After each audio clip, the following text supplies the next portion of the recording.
यहोशू अध्याय 1। यहोशू अध्याय 1। यहोशू का हियाव बंधाया जाना।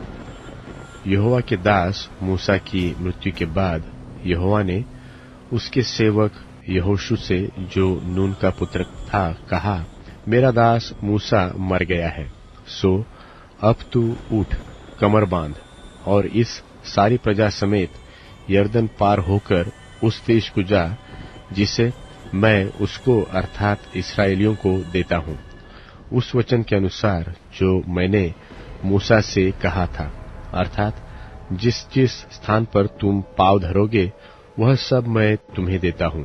जंगल और उस लबानोन से लेकर परात महानद तक और सूर्यास्त की ओर महासमुद्र तक हित्तियों का सारा देश तुम्हारा भाग ठहरेगा।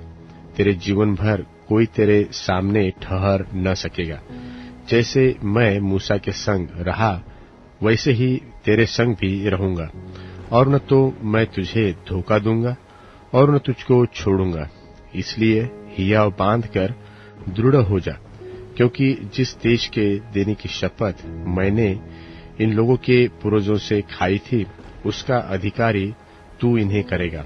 इतना हो कि तू हियाव बांधकर और बहुत दृढ़ होकर जो व्यवस्था तेरे दास मूसा ने तुझे दी है, उन सब के अनुसार करने में चौकसी करना, और उससे न तो दाहिने मुड़ना और न बाएं। तब जहां जहां तू जाएगा वहां वहां तेरा काम सफल होगा। व्यवस्था की यह पुस्तक तेरे चित्त में से कभी न उतरने पाए। इसी में दिन रात ध्यान दिए रखना, इसलिए कि जो कुछ उसमें लिखा है उसके अनुसार करने की तू चौकसी करे, क्योंकि ऐसा ही करने से तेरे सब काम सफल होंगे और तू प्रभावशाली होगा। क्या मैंने तुझे आज्ञा नहीं दी कि हियाव बांधकर दृढ़ हो जा, भय न खा और तेरा मन कच्चा न हो, क्योंकि जहां जहां तू जाएगा वहां वहां तेरा परमेश्वर यहोवा तेरे संग रहेगा। तब यहोशू ने प्रजा के सरदारों को यह आज्ञा दी कि छावनी में इधर उधर जाकर प्रजा के लोगों को यह आज्ञा दो कि अपने अपने लिए भोजन तैयार कर रखो, क्योंकि 3 दिन के भीतर तुमको इस यरदन के पार उतरकर उस देश को अपने अधिकार में ले लेने के लिए जाना है, जिसे तुम्हारा परमेश्वर यहोवा तुम्हारे अधिकार में देने वाला है। फिर यहोशू ने रूबेनियों, गादियों और मनश्शे के आधे गोत्रों के लोगों से कहा, जो बात यहोवा के दास मूसा ने तुमसे कही थी कि तुम्हारा परमेश्वर यहोवा तुम्हें विश्राम देता है और यही देश तुम्हें देगा, उसकी सुधि करो। तुम्हारी स्त्रियां, बाल बच्चे और पशु तो इस देश में रहे जो मूसा ने तुम्हें यरदन के इसी पार दिया, परंतु तुम जो शूरवीर हो, पांति बांधे हुए अपने भाइयों के आगे आगे पार उतर चलो और उनकी सहायता करो। और जब यहोवा उनको ऐसा विश्राम देगा जैसा वह तुम्हें दे चुका है, और वे भी तुम्हारे परमेश्वर यहोवा के लिए हुए देश के अधिकारी हो जाएंगे, तब तुम अपने अधिकार के देश में, जो यहोवा के दास मूसा ने यरदन के इस पार के सूर्योदय की ओर तुम्हारे लिए दिया है, लौटकर इसके अधिकारी होंगे। तब उन्होंने यहोशू को उत्तर दिया कि जो कुछ तूने हमें करने की आज्ञा दी है वह हम करेंगे, और जहां कहीं तू हमें भेजे वहां हम जाएंगे।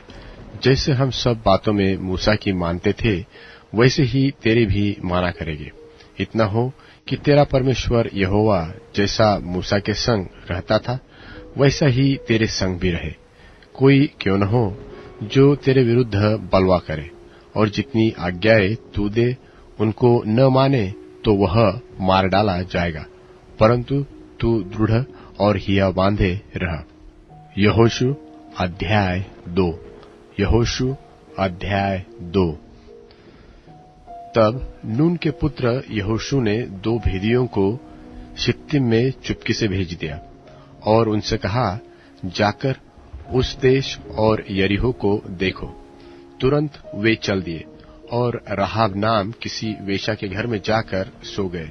तब किसी ने यरीहो के राजा से कहा कि आज की रात कई एक इस्राएली हमारे देश का भेद लेने को यहाँ आए हुए हैं।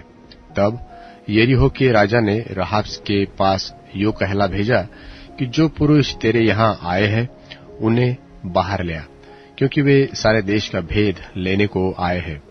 उस स्त्री ने दोनों पुरुषों को छिपा रखा और इस प्रकार कहा कि मेरे पास कई पुरुष आए तो थे, परंतु मैं नहीं जानती थी कि वे कहाँ के थे। और जब अंधेरा हुआ और फाटक बंद होने लगा तब वे निकल गए। मुझे मालूम नहीं कि वे कहाँ गए। तुम फुर्ती करके उनका पीछा करो तो उन्हें जा पकड़ोगे। उसने उनको घर की छत पर चढ़ाकर सनई की लकड़ियों में नीचे छिपा दिया, तो उसने छत पर सजाकर रखी थी।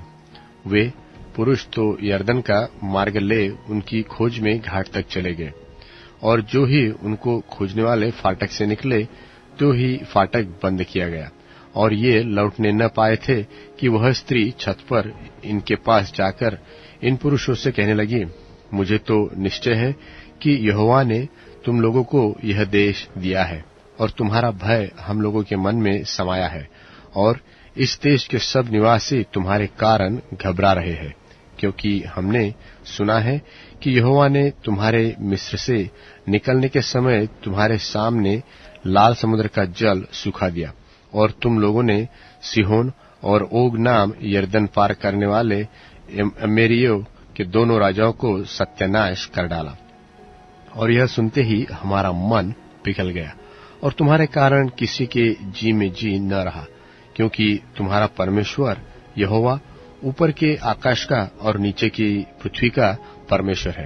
अब मैंने जो तुम पर दया की है, इसलिए मुझसे यहोवा की शपथ खाओ कि तुम भी मेरे पिता के घराने पर दया करोगे, और इसकी सच्ची चिन्हानी मुझे दो कि तुम मेरे माता पिता, भाइयों बहनों को और जो कुछ उनका है उन सबों को भी जीवित रख छोड़ो, और हम सबों का प्राण मरने से बचाओगे। तब उन पुरुषों ने उससे कहा, यदि तू हमारी यह बात किसी पर प्रकट न करे तो तुम्हारे प्राण के बदले हमारा प्राण जाए, और जब यहोवा हमको यह देश देगा तब हम तेरे साथ कृपा और सच्चाई से बर्ताव करेंगे। तब राहाब, जिसका घर शहर पनाह पर बना था और वह वही रहती थी, उसने उनको खिड़की से रस्सी के बल उतार के नगर के बाहर कर दिया, और उसने उनसे कहा, पहाड़ को चले जाओ, ऐसा न हो कि खोजने वाले तुमको पाए। इसलिए जब तक तुम्हारे खोजने वाले लौट न आए तब तक, अर्थात 3 दिन वहीं छिपे रहना, उसके बाद अपना मार्ग लेना। उन्होंने उससे कहा, जो शपथ तूने हमको खिलाई है उसके विषय में हम तो निर्दोष रहेंगे। सुन, जब हम लोग इस देश में आएंगे तब जिस खिड़की से तूने हमको उतारा है उसमें यही लाल रंग के सूत की डोरी बांध देना, और अपने माता पिता, भाइयों वरन अपने पिता के सारे घराने को इसी घर में अपने पास इकट्ठा करना। तब जो कोई तेरे घर के द्वार से बाहर निकले उसके खून का दोष उसी के सिर पड़ेगा, और हम निर्दोष ठहरेंगे। परंतु यदि तेरे संग घर में रहते हुए किसी पर किसी का हाथ पड़े तो उसके खून का दोष हमारे सिर पर पड़ेगा। फिर यदि तू हमारी यह बात किसी पर प्रकट करे तो जो शपथ तूने हमको खिलाई है उससे हम निर्बंध ठहरेंगे। उसने कहा, तुम्हारे वचनों के अनुसार हो। तब उसने उनको विदा किया और वे चले गए, और उसने लाल रंग की डोरी को खिड़की में बांध दिया, और वे जाकर पहाड़ पहुंचे और वहां खोजने वाले के लौटने तक अर्थात 3 दिन तक रहे, और खोजने वाले उनको सारे मार्ग में ढूंढते रहे और कहीं न पाया। तब वे दोनों पुरुष पहाड़ से उतरे और पार जाकर नून के पुत्र यहोशू के पास पहुंचकर जो कुछ उन पर बीता था उसका वर्णन किया, और उन्होंने यहोशू से निसंदेह कहा, यहोवा ने वह सारा देश हमारे हाथ में कर दिया है। फिर इसके सिवाय उसके सारे निवासी हमारे कारण घबरा रहे हैं। यहोशू अध्याय 3। यहोशू अध्याय 3। बिहान को यहोशू सवेरे उठा और सब इस्राएलियों को साथ ले शित्तीम से कूच कर यरदन के किनारे आया, और वे पार उतरने से पहले वही टिक गए। और 3 दिन के बाद सरदारों ने छावनी के बीच जाकर प्रजा के लोगों को यह आज्ञा दी कि जब तुमको अपने परमेश्वर यहोवा की वाचा का संदूक और उसे उठाए हुए लेवीय याजक भी देख पड़े, तब अपने स्थान से कूच करके उसके पीछे पीछे चलना, परंतु उसके और तुम्हारे बीच में 2000 हाथ के अटकल अंतर रहे। तुम संदूक के निकट न जाना, ताकि तुम देख सको कि किस मार्ग से तुमको चलना है, क्योंकि अब तक तुम इस मार्ग पर होकर नहीं चले। फिर यहोशू ने प्रजा के लोगों से कहा, तुम अपने अपने आप को पवित्र करो, क्योंकि कल के दिन यहोवा तुम्हारे मध्य में आश्चर्य कर्म करेगा। तब यहोशू ने याजकों से कहा, वाचा का संदूक उठाकर प्रजा के आगे आगे चलो। तब वे वाचा का संदूक उठाकर आगे आगे चले। तब यहोवा ने यहोशू से कहा, आज के दिन से मैं सब इस्राएलियों के सन्मुख तेरी प्रशंसा करना आरंभ करूंगा, जिससे वे जान ले कि जैसे मैं मूसा के संग रहता था वैसे ही तेरे संग भी रहूं। और तू वाचा के संदूक के उठाने वाले याजकों को यह आज्ञा दे कि जब तुम यरदन के जल के किनारे पहुंचो तब यरदन में खड़े रहना। तब यहोशू ने इस्राएलियों से कहा कि पास आकर अपने परमेश्वर यहोवा के वचन सुनो। और यहोशू कहने लगा कि इससे तुम जान लोगे कि जीवित परमेश्वर तुम्हारे मध्य में है, और वह तुम्हारे सामने से निसंदेह कनानियों, हित्तियों, हिव्वियों, परिज्जियों, गिर्गाशियों, एमोरियों और यबूसियों को उसके देश में से निकाल देगा। सुनो, पृथ्वी भर के प्रभु की वाचा का संदूक तुम्हारे आगे आगे यरदन में जाने पर है। इसलिए अब इस्राएल के गोत्रों में से 12 पुरुषों को चुन लो। वे एक एक गोत्र में से एक पुरुष हो। और जिस समय पृथ्वी भर के प्रभु यहोवा की वाचा का संदूक उठाने वाले याजकों के पांव यरदन के जल में पड़ेंगे, उस समय यरदन का ऊपर से बहता हुआ जल थम जाएगा और ढेर होकर ठहरा रहेगा। सो जब प्रजा के लोगों ने अपने डेरों से यरदन पार जाने को कूच किया और याजक वाचा का संदूक उठाए हुए प्रजा के आगे आगे चले और संदूक के उठाने वाले यरदन पर पहुंचे, और संदूक के उठाने वाले याजकों के पांव यरदन के तीर के जल में डूब गए। यरदन का जल तो कटनी के समय के सब दिन कडारों से ऊपर बह रहा था। तब तो जो जल ऊपर की ओर से बह रहा था वह बहुत दूर अर्थात आदाम नगर के पास जो सारतान के निकट है रुककर एक ढेर हो गया और दीवार सा उठा रहा। और जो जल अराबा का ताल जो खारा ताल भी कहलाता है उसकी ओर बहा जाता था वह पूरी रीति से सूख गया। और प्रजा के लोग यरीहो के सामने पार उतर गए। और याजक यहोवा की वाचा का संदूक उठाए हुए यरदन के बीचों बीच पहुंचकर स्थल पर स्थिर खड़े रहे, और सब इस्राएली स्थली स्थल पार उतरते रहे, निदान उस सारी जाति के लोग यरदन पार हो गए। यहोशू अध्याय 4। यहोशू अध्याय 4। जब उस सारी जाति के लोग यरदन के पार उतर चुके, तब यहोवा ने यहोशू से कहा, प्रजा में से 12 पुरुष अर्थात गोत्र पीछे एक एक पुरुष को चुन लेना। यह आज्ञा दे कि तुम यरदन के बीच में जहां याजकों के पांव धरे थे वहां से 12 पत्थर उठाकर अपने साथ पार ले चलो, और जहां आज की रात पड़ा होगा वहीं उनको रख देना।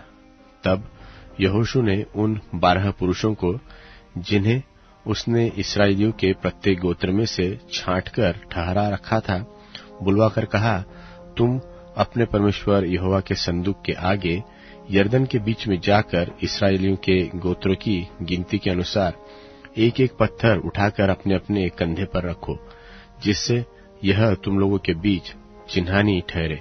और आगे को जब तुम्हारे बेटे यह पूछे कि इन पत्थरों का क्या मतलब है, तब तुम उन्हें यह उत्तर दो कि यरदन का जल यहोवा की वाचा के संदूक के सामने से 2 भाग हो गया था, क्योंकि जब वह यरदन पार आ रहा था तब यरदन का जल 2 भाग हो गया।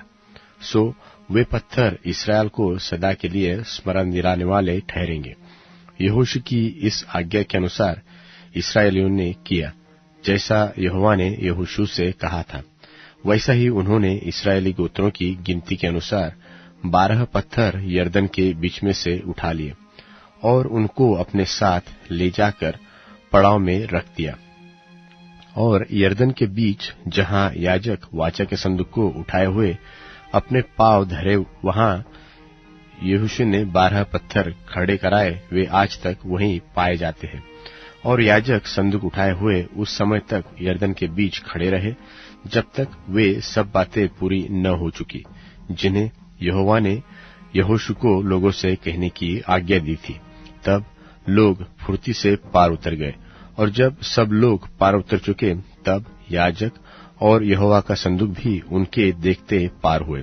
और रूबेनी, गादी और मनश्शे के आधे गोत्र के लोग मूसा के कहने के अनुसार इस्राएलियों के आगे पांति बांधे हुए पार गए, अर्थात कोई 40,000 पुरुष युद्ध के हथियार बांधे हुए संग्राम करने के लिए यहोवा के सामने पार उतरकर यरीहो के पास के अराबा में पहुंचे। उस दिन यहोवा ने सब इस्राएलियों के सामने यहोशू की महिमा बढ़ाई, और जैसे वे मूसा का भय मानते थे वैसे ही यहोशू का भी भय उसके जीवन भर मानते रहे। और यहोवा ने यहोशू से कहा कि साक्षी का संदूक उठाने वाले याजकों को आज्ञा दे कि यरदन में से निकल आए। तो यहोशू ने याजकों को आज्ञा दी कि यरदन में से निकल आओ। और जो ही यहोवा की वाचा का संदूक उठाने वाले याजक यरदन के बीच में से निकल आए और उनके पांव स्थल पर पड़े, त्यों ही यरदन का जल अपने स्थान पर आ गया और पहले की नाई करोड़ों के ऊपर फिर बहने लगा। पहले महीने के 10वें दिन को प्रजा के लोगों ने यरदन में से निकलकर यरीहो के पूर्वी सिवाने पर गिलगाल में अपने डेरे डाले, और जो 12 पत्थर यरदन में से निकाल लाए थे उनको यहोशू ने गिलगाल में खड़े किए। तब उसने इस्राएलियों से कहा, आगे को जब तुम्हारे लड़के वाले अपने अपने पिता से यह पूछे कि इन पत्थरों का क्या मतलब है, तब तुम यह कहकर उनको बताना कि इस्राएली यरदन के पार स्थल ही स्थल चले आए थे, क्योंकि जैसे तुम्हारे परमेश्वर यहोवा ने लाल समुद्र को हमारे पार हो जाने तक हमारे सामने से हटाकर सूखा रखा था, वैसे ही उसने यरदन का भी जल तुम्हारे पार हो जाने तक तुम्हारे सामने से हटाकर सूखा रखा, इसलिए कि पृथ्वी के सब देशों के लोग जान ले कि यहोवा का हाथ बलवंत है, और तुम सर्वदा अपने परमेश्वर यहोवा का भय मानते रहो। यहोशू अध्याय 5। यहोशू अध्याय 5। जब यरदन की पश्चिम की ओर रहने वाले एमोरियों के सब राजाओं ने और समुद्र के पास रहने वाले कनानियों के सब राजाओं ने यह सुना कि यहोवा ने इस्राएलियों के पार होने तक उनके सामने से यरदन का जल हटाकर सूखा रखा है, तब इस्राएलियों के डर के मारे उनका मन घबरा गया और उनके जी में जी न रहा।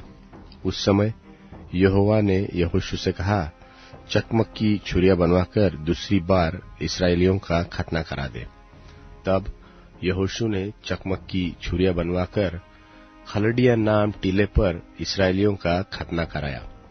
और यहोशू ने जो खतना कराया, इसका कारण यह है कि जितने युद्ध के योग्य पुरुष मिस्र से निकले थे, वे सब मिस्र से निकलने पर जंगल के मार्ग में मर गए थे। जो पुरुष मिस्र से निकले थे उन सबका तो खतना हो चुका था, परंतु जितने उनके मिस्र से निकलने पर जंगल के मार्ग में उत्पन्न हुए, उनमें से किसी का भी खतना न हुआ था, क्योंकि इस्राएली तो 40 वर्ष तक जंगल में फिरते रहे, जब तक उस सारी जाति के लोग अर्थात जितने युद्ध के योग्य लोग मिस्र से निकले थे वे नाश न हो गए, क्योंकि उन्होंने यहोवा की न मानी थी। सो यहोवा ने शपथ खाकर उनसे कहा था कि जो देश मैंने तुम्हारे पूर्वजों से शपथ खाकर तुम्हें देने को कहा था और उस में दूध और मधु की धाराएं बहती है, वह देश मैं तुमको नहीं दिखाने का। तो उन लोगों के पुत्र जिनको यहोवा ने उनके स्थान पर उत्पन्न किया था, उनका खतना यहोशू ने कराया, क्योंकि मार्ग में उनके खतना न होने के कारण वे खतना रहित थे। और जब उस सारी जाति के लोगों का खतना हो चुका, तब वे चंगे हो जाने तक अपने अपने स्थान पर छावनी में रहे। तब यहोवा ने यहोशू से कहा, तुम्हारी नामधराई जो मिस्रियों में हुई है, उसे मैंने आज दूर की है। इस कारण उस स्थान का नाम आज के दिन तक गिलगाल पड़ा है। सो इस्राएली गिलगाल में डेरा डाले हुए रहे, और उन्होंने यरीहो के पास के अराबा में पूर्णमासी की संध्या के समय फसह मना। और फसह के दूसरे दिन वे उस देश की उपज में से अख़मीरी रोटी और उसी दिन से भुना हुआ दाना भी खाने लगे। और जिस दिन वे उस देश की उपज में से खाने लगे, उसी दिन के बिहान को मान बंद हो गया, और इस्राएलियों को आगे फिर कभी मान न मिला। परंतु उस वर्ष उन्होंने कनान देश को जो उपज थी उसमें से खाए। जब यहोशू यरीहो के पास था, तब उसने अपनी आंखें उठाई और क्या देखा कि हाथ में नंगी तलवार लिए हुए एक पुरुष सामने खड़ा है। और यहोशू ने उसके पास जाकर पूछा, क्या तू हमारी ओर का है व हमारे बैरियों के ओर का? उसने उत्तर दिया कि नहीं, मैं यहोवा की सेना का प्रधान होकर अभी आया हूं।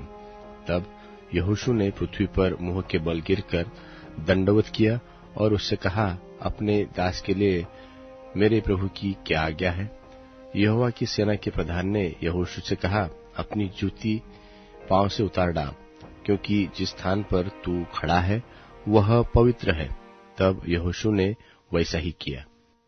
यहोशू अध्याय 6। यहोशू अध्याय 6। यरीहो के सब फाटक इस्राएलियों के डर के मारे लगातार बंद रहे, और कोई बाहर भीतर आने जाने नहीं पाया था। फिर यहोवा ने यहोशू से कहा, सुन, मैं यरीहो को उसके राजा और शूरवीरों समेत तेरे वश में कर देता हूं।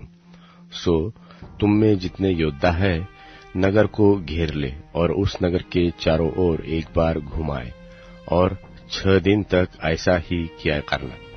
और 7 याजक संदूक के आगे आगे जुबली के 7 नरसिंगे लिए हुए चले। और फिर 7वें दिन तुम नगर के चारों ओर 7 बार घूमना, और याजक भी नरसिंगे फूंकते चले। और जब वे जुबली के नरसिंगे देर तक फूंकते रहे, तब सब लोग नरसिंगे का शब्द सुनते ही बड़ी ध्वनि से जय जयकार करें। तब नगर की शहरपनाह नेव से गिर जाएगी, और सब लोग अपने अपने सामने चढ़ जाए। सो नून के पुत्र यहोशू ने याजक को बुलवाकर कहा, वाचा के संदूक को उठा लो। और 7 याजक यहोवा के संदूक के आगे आगे जुबली के 7 नरसिंगे लिए चले। और फिर उसने लोगों से कहा, आगे बढ़कर नगर के चारों ओर घुमाओ। और हथियारबंद पुरुष यहोवा के संदूक के आगे आगे चले। और जब यहोशू ने ये बातें लोगों से कह चुका, तो वे 7 याजक जो यहोवा के सामने 7 नरसिंगे लिए हुए थे, नरसिंगे फूंकते हुए चले, और यहोवा की वाचा का संदूक उनके पीछे पीछे चला। और हथियारबंद पुरुष नरसिंगे फूंकने वाले याजकों के आगे चले, और पीछे वाले संदूक के पीछे पीछे चले, और याजक नरसिंगे फूंकते हुए चले। और यहोशू ने लोगों को आज्ञा दी कि जब तक मैं तुम्हें जय जयकार करने की आज्ञा न दूं, तब तक जय जयकार न करो, और न तुम्हारा कोई शब्द सुनने में आए, न कोई बात तुम्हारे मुंह से निकलते पाए। आज्ञा पाते ही जय जयकार करना। उसने यहोवा के संदूक को एक बार नगर के चारों ओर घुमवाया। तब वे छावनी में आए और रात वही काटी। बिहान को यहोशू सबेरे उठा, और याजकों ने यहोवा का संदूक उठा लिया, और उन 7 याजकों ने जुबिली के 7 नरसिंगे लिए, और यहोवा के संदूक के आगे आगे फूंकते हुए चले। और उनके आगे हथियारबंद पुरुष चले, और पीछे वाले यहोवा के संदूक के पीछे पीछे चले, और याजक नरसिंगे फूंकते चले। इस प्रकार वे दूसरे दिन भी एक बार नगर के चारों ओर घूमकर छावनी में लौट आए, और इसी प्रकार उन्होंने 6 दिन तक किया। फिर 7वें दिन वे भोर को बड़े तड़के उठकर उसी रीति से नगर के चारों ओर 7 बार घुमाए। केवल उसी दिन वे 7 बार घूमे। तब 7वीं बार जब याजक नरसिंगे फूंकते थे, तब यहोशू ने लोगों से कहा, जय जयकार करो, क्योंकि यहोवा ने यह नगर तुम्हें दे दिया है, और नगर और जो कुछ उसमें है यहोवा के लिए अर्पण ही वस्तु ठहरेगी। केवल राहाब वेश्या और जितने उसके घर में हो वे जीवित छोड़े जाएंगे, क्योंकि उसने हमारे भेजे हुए दूतों को छिपा रखा था। और तुम अर्पण की हुई वस्तुओं से सावधानी से अपने आप को अलग रखो, ऐसा न हो कि अर्पण की वस्तु ठहराकर पीछे उसी अर्पण की वस्तु में से कुछ ले लो, और इस प्रकार इस्राएली छावनी को भ्रष्ट करके उसे कष्ट में डाल दो। सब चांदी, सोना और जो पात्र पीतल और लोहे के हैं, वह यहोवा के लिए पवित्र है और उसी के भंडार में रखे जाए। तब लोगों ने जय जयकार किया और याजक नरसिंगे फूंकते रहे। और जब लोगों ने नरसिंगे का शब्द सुना, तो फिर बड़ी ही ध्वनि से उन्होंने जय जयकार किया।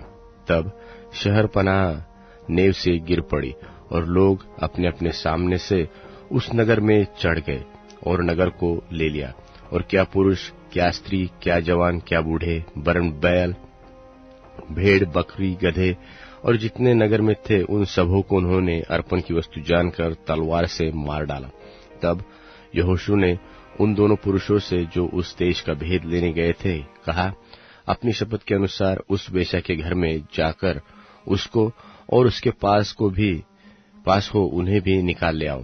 तब वे दोनों जवान भेदिए भीतर जाकर राहाब और उसके माता पिता, भाइयों और सबको जो उसके यहाँ रहते थे, वरन उसके सब कुटुंबियों को निकाल लाए और इस्राएल की छावनी से बाहर बैठा दिया।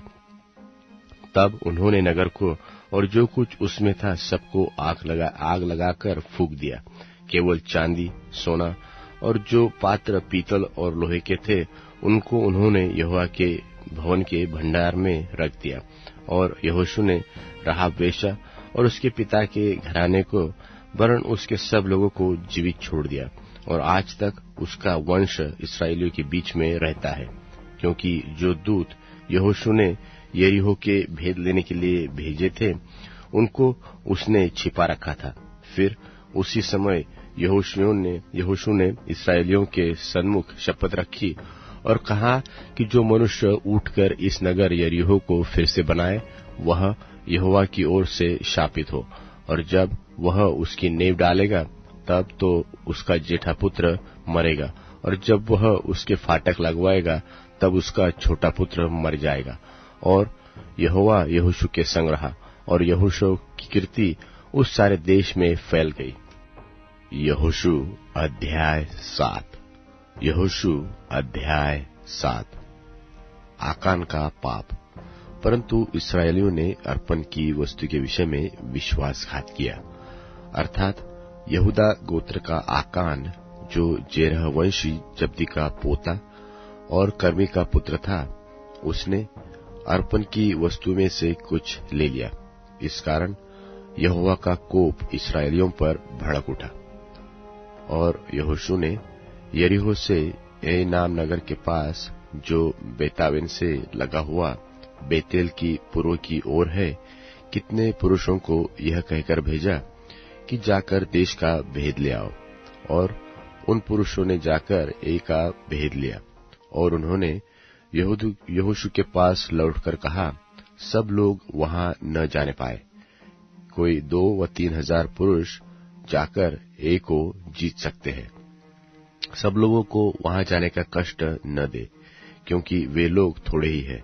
इसलिए कोई 3 हजार पुरुष वहां गए, परंतु ए के रहने वालों के सामने से भाग आए।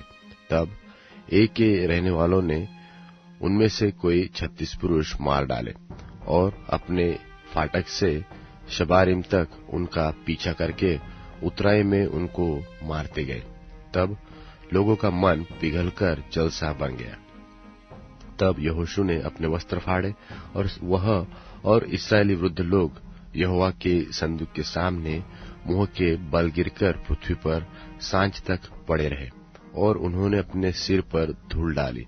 और यहोशू ने कहा, हाय प्रभु यहोवा, तू अपनी इस प्रजा को यरदन पार क्यों ले आया? क्या हमें एमोरियों के वश में करके नष्ट करने के लिए ले आया है।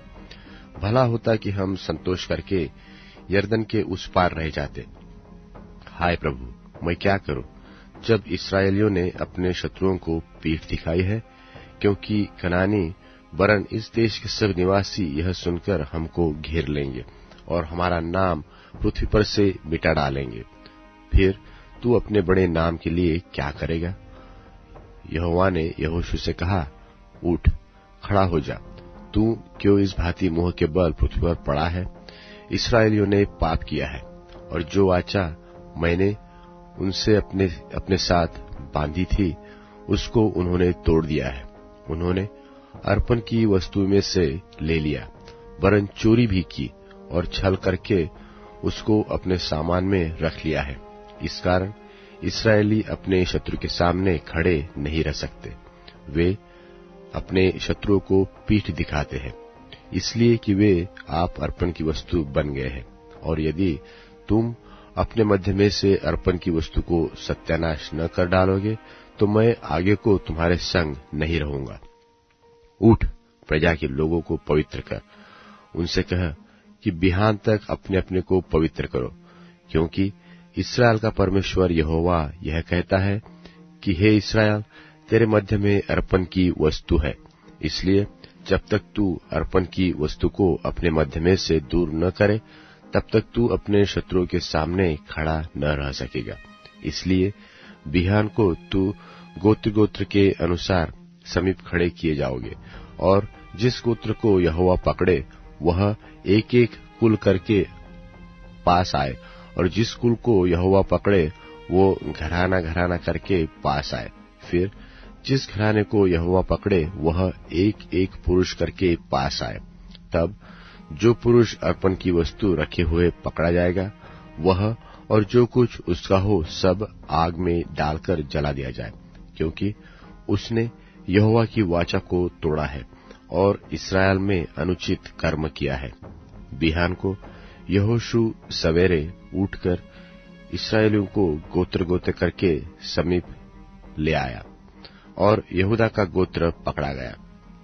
तब उसने यहूदा के परिवार को समीप किया, और जेरह वंशियों का कुल पकड़ा गया। फिर जेरह वंशियों के घराने के एक एक पुरुष को समीप लाया गया, और जब्दी पकड़ा गया। तब उसने उसके घराने के एक एक पुरुष को समीप खड़ा किया, और यहूदा का गोत्र का आकान, जो जेरह वंशी का पोता और कर्मी का पुत्र था, पकड़ा गया। तब यहोशू आकान से कहने लगा, हे मेरे बेटे, इस्राएल के परमेश्वर यहोवा का आदर कर और उसके आगे अंगीकार कर, और जो कुछ तूने किया है वह मुझे बता दे, मुझसे कुछ मत छिपा।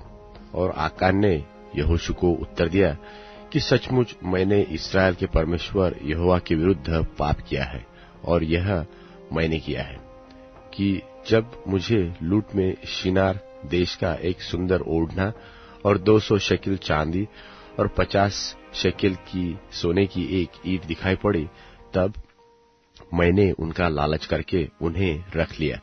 वे मेरे डेरे के भीतर भूमि में गड़े हैं और सबके नीचे चांदी है। तब यहोशू ने दूत भेजे और वे उस डेरे में दौड़ गए, और क्या देखा कि वे वस्तुएं उस डेरे में गड़ी है और सबके नीचे चांदी है। उन्होंने डेरे में से निकालकर यहोशू और सब इस्राएलियों के पास लाकर यहोवा के सामने रख दिया।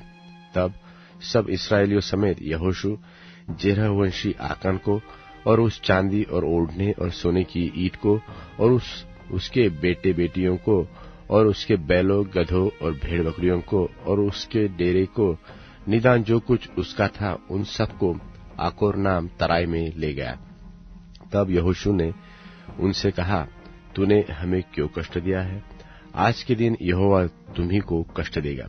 तब सब इस्राएलियों ने उसको पत्थरवाह किया और उनको आग में डालकर जलाया और उनके ऊपर पत्थर डाल दिए, और उन्होंने उसके ऊपर पत्थरों का बड़ा ढेर लगा दिया, और जो आज तक बना है।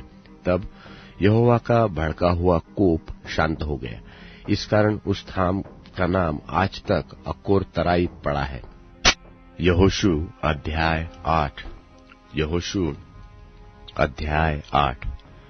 ए नगर का ले लिया जाना। तब यहोवा ने यहोशू से कहा, मत डर और तेरा मन कच्चा न हो। कमर बांधकर सब योद्धाओं को साथ ले और ए पर चढ़ाई कर। सुन, मैंने ए के राजा को, उसकी प्रजा और उसके नगर और देश समेत सबको तेरे वश में कर दिया है। और जैसा तूने यरीहो और उसके राजा से किया, वैसा ही ए और उसके राजा के साथ भी करना। केवल तुम पशुओं समेत उसकी लूट तो अपने लिए ले सकोगे। इसलिए उस नगर के पीछे की ओर अपने पुरुष घात में लगा दो।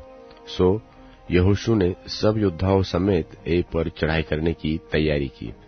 और यहोशू ने 30,000 पुरुषों को, जो शूरवीर थे, चुनकर रात को आज्ञा देकर भेजा और उनको यह आज्ञा दी कि सुनो, तुम उस नगर के पीछे की ओर घात लगाए बैठे रहना, नगर से बहुत दूर न जाना और सबके सब तैयार रहना। और मैं अपने सब साथियों समेत उस नगर के निकट जाऊंगा, और जब वे पहले की नाई हमारा सामना करने को निकले, तब हम उनके आगे से भाग खड़े होंगे।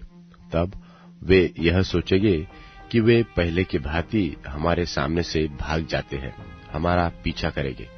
इस प्रकार हम उनके सामने से भागकर उन्हें नगर से दूर निकाल ले जाएंगे। तब तुम घात में से उठकर नगर को अपना कर लेना, क्योंकि तुम्हारा परमेश्वर यहोवा उसको तुम्हारे हाथ में कर देगा। और जब नगर को ले लो, तब उसमें आग लगाकर फूंक देना। यहोवा की आज्ञा के अनुसार ही काम करना। सुनो, मैंने तुम्हें आज्ञा दी है। तब यहोशू ने उनको भेज दिया और वे घात में बैठने को चले गए और बेतेल और ए के मध्य में और ए की पश्चिम की ओर बैठे रहे। परंतु यहोशू उस रात को लोगों के बीच टिका रहा। बिहान को यहोशू सवेरे उठा और लोगों की गिनती लेकर इस्राएली वृद्ध लोगों समेत लोगों के आगे आगे के लिए ए की ओर चला। और उसके संग के सब योद्धा चढ़ गए और ए नगर के निकट पहुंचकर उसके सामने उत्तर की ओर डेरे डाल दिए, और उनके और ए के बीच एक तराई थी। तब उसने कोई 5,000 पुरुष चुनकर बेतेल और ए के मध्य नगर की पश्चिम की ओर उनको घात में बैठा दिया। और जब लोगों ने नगर की उत्तर और की सेना को और उसकी पश्चिम और घात में बैठे हुओं को भी ठिकाने पर कर दिया, तब यहोशू उसी रात तराई के बीच गया। जब ए के राजा ने यह देखा, तब वे फुर्ती करके सवेरे उठे, और राजा अपनी सारी प्रजा को लेकर इस्राएलियों के सामने उनसे लड़ने को निकलकर ठहराए हुए स्थान पर, जो अराबा के सामने पहुंचा है। और वह नहीं जानता था कि नगर की पिछली ओर लोग घात लगाए बैठे हैं। तब यहोशू और सब इस्राएली उनसे मानो हार मानकर जंगल का मार्ग लेकर भाग निकले। तब नगर के सब लोग इस्राएलियों का पीछा करने को पुकार पुकार के बुलाए हुए, और वे यहोशू का पीछा करते हुए नगर से दूर निकल गए। और न ए में और न बेतल में कोई पुरुष रह गया जो इस्राएलियों का पीछा करने को न गया हो। और उन्होंने नगर को खुला छोड़कर इस्राएलियों का पीछा किया। तब यहोवा ने यहोशू से कहा, अपने हाथ का बर्छा ए की ओर बढ़ा, क्योंकि मैं उसे तेरे हाथ में दे दूंगा। और यहोशू ने अपने हाथ के बर्छे को नगर की ओर बढ़ाया। उसके हाथ बढ़ाते ही जो लोग घात में बैठे थे, वे झटपट अपने स्थान से उठे और दौड़कर नगर में उन्होंने प्रवेश किया और उसको ले लिया और झटपट उसमें आग लगा दी। जब एक लोगों ने पीछे की ओर फिरकर दृष्टि की, तो क्या देखा कि नगर का धुआं आकाश की ओर उठ रहा है। और उन्होंने न तो इधर भागने की शक्ति रखी और न उधर भागने की। जो और लोग जंगल की ओर भाग जाते थे, वह फिरकर अपने खदेड़ने वालों पर टूट पड़े। जब यहोशू और सब इस्राएलियों ने देखा कि घातियों के नगर को घेर लिया है और उसका धुआं उठ रहा है, तब घूमकर एक के पुरुषों को मारने लगे और उनका सामना करने को दूसरे भी नगर से निकल आए। सो वे इस्राएलियों के बीच में पड़ गए। कुछ इस्राएली तो उनके आगे और कुछ उनके पीछे थे। सो उन्होंने उनको यहाँ तक मार डाला कि उनमें से न तो कोई बचने और न भागने पाया। और एक राजा को वे जीवित पकड़कर यहोशू के पास ले आए। और जब इस्राएली एक के सब निवासियों को मैदान में अर्थात उस जंगल में जहां उन्होंने उनका पीछा किया था घात कर चुके और वे सब के सब तलवार से मारे गए, यहाँ तक कि उनका अंत ही हो गया, तब सब इस्राएलियों ने एक को लौटकर उसे भी तलवार से मार डाला। और स्त्री पुरुष सब मिलकर जो उस दिन मारे गए वे 12,000 थे। और एक के सब पुरुष इतने ही थे, क्योंकि जब तक यहोशू ने एक के सब निवासियों को सत्यानाश न कर डाला तब तक उसने अपना हाथ जिससे बर्छा बढ़ाया था फिर न खींचा। और यहोवा की उस आज्ञा के अनुसार जो उसने यहोशू को दी थी, इस्राएलियों ने पशु आदि नगर की लूट अपनी कर ली। तब यहोशू ने एक को फुकवा दिया और उसे सदा के लिए खंडहर कर दिया। वह आज तक उजड़ा पड़ा है। और एक के राजा को उसने सांझ तक वृक्ष पर लटका रखा और सूर्य डूबते डूबते यहोशू की आज्ञा से उसकी लोथ वृक्ष पर से उतरवाकर नगर के फाटक के सामने डाल दी गई और उस पर पत्थरों का बड़ा ढेर लगा दिया गया जो आज तक बना है। तब यहोशू ने इस्राएल के यहोवा परमेश्वर के लिए एबाल पर्वत पर एक वेदी बनवाई, जैसा यहोवा के दास मूसा ने इस्राएलियों को आज्ञा दी थी। और जैसा मूसा की व्यवस्था की पुस्तक में लिखा है, उसने समूचे पत्थरों की एक वेदी बनाई जिस पर औजार नहीं चलाया गया था। और उस पर उन्होंने यहोवा के लिए होम बलि चढ़ाए और मेल बलि किए। उसी स्थान पर यहोशू ने इस्राएलियों के सामने उन पत्थरों के ऊपर मूसा की व्यवस्था जो उसने लिखी थी उसकी नकल कराई।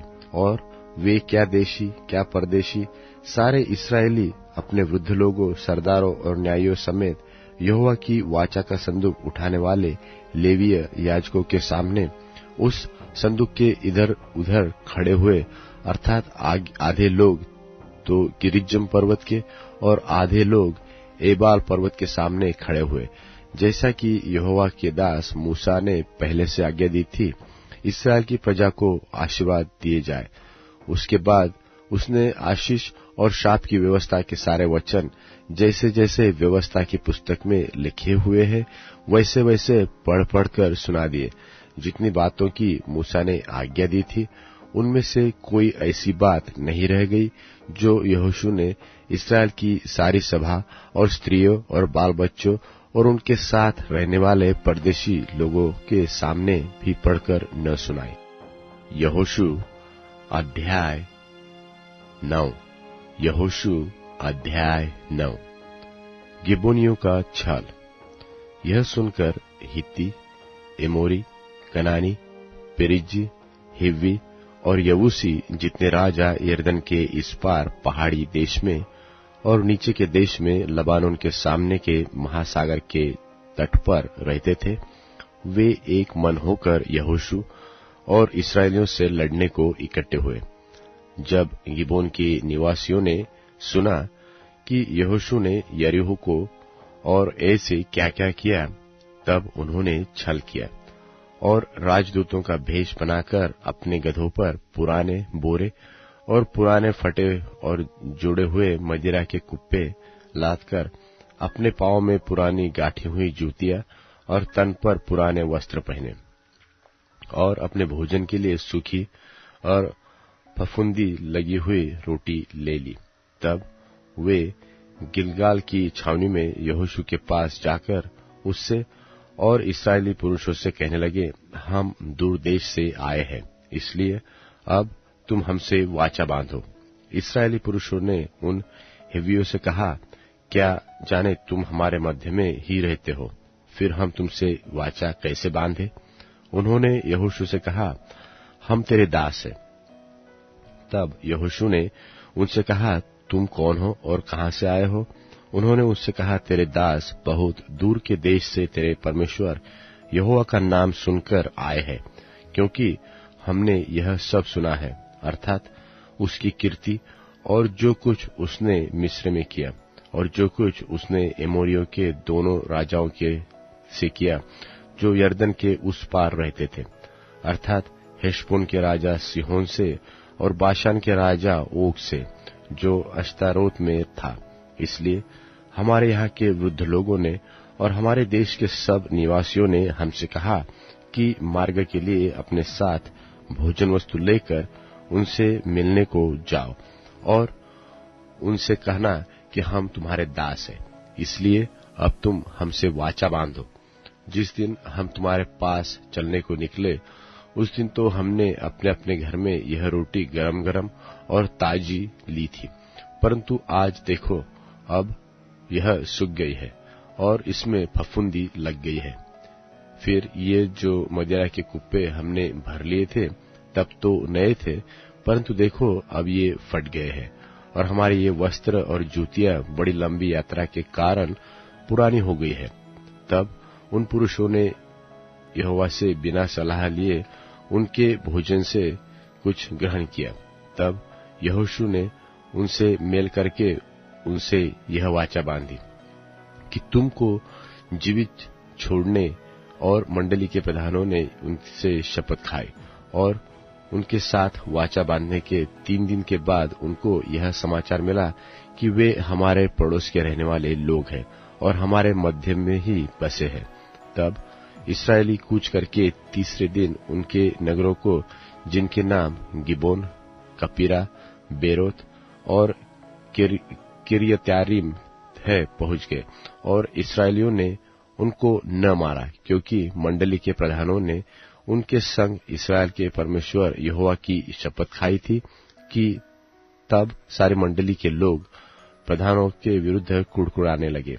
तब सब प्रधानों ने सारी मंडली से कहा, हमने उनसे इस्राएल के परमेश्वर यहोवा की शपथ खाई है, इसलिए अब उनको छू नहीं सकते। हम उनसे यही करेंगे कि उस शपथ के अनुसार हम उनको जीवित छोड़ देंगे, नहीं तो हमारी खाई हुई शपथ के कारण हम पर क्रोध बढ़ेगा। फिर यहोवा के प्रधानों ने उनसे कहा, वे जीवित छोड़े जाए। सो प्रधानों के इस वचन के अनुसार वे सारी मंडली के लिए लकड़हारे और पानी भरने वाले बन गए। फिर यहोशू ने उनको बुलवाकर कहा, तुम तो हमारे ही बीच में रहते हो, फिर तुमने हमसे यह कहकर क्यों छल किया कि हम तुमसे बहुत दूर रहते हैं? इसलिए अब तुम शापित हो और तुम में से ऐसा कोई न रहेगा जो दास अर्थात मेरे परमेश्वर के भवन के लिए लकड़हारा और पानी भरने वाला न हो।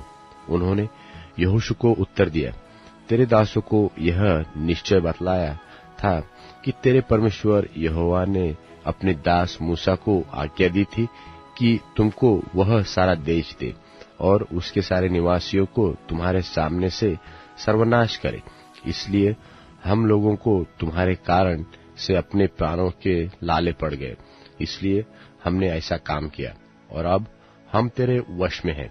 जैसा बर्ताव तुझे भला लगे और ठीक जान पड़े वैसा ही व्यवस्था कर हमारे साथ, तैसा ही व्यवहार हमारे साथ करना। तब उसने उनसे वैसा ही किया और उन्हें इस्राएलियों के हाथ से ऐसा बचाया कि वे उन्हें घात करने न पाए। परंतु यहोशू ने उसी दिन उनको मंडली के लिए और जो स्थान यहोवा ने चुन ले उससे में उसकी वेदी के लिए लकड़हारे और पानी भरने वाले नियुक्त कर दिया, जैसा आज तक है। यहोशू अध्याय 10।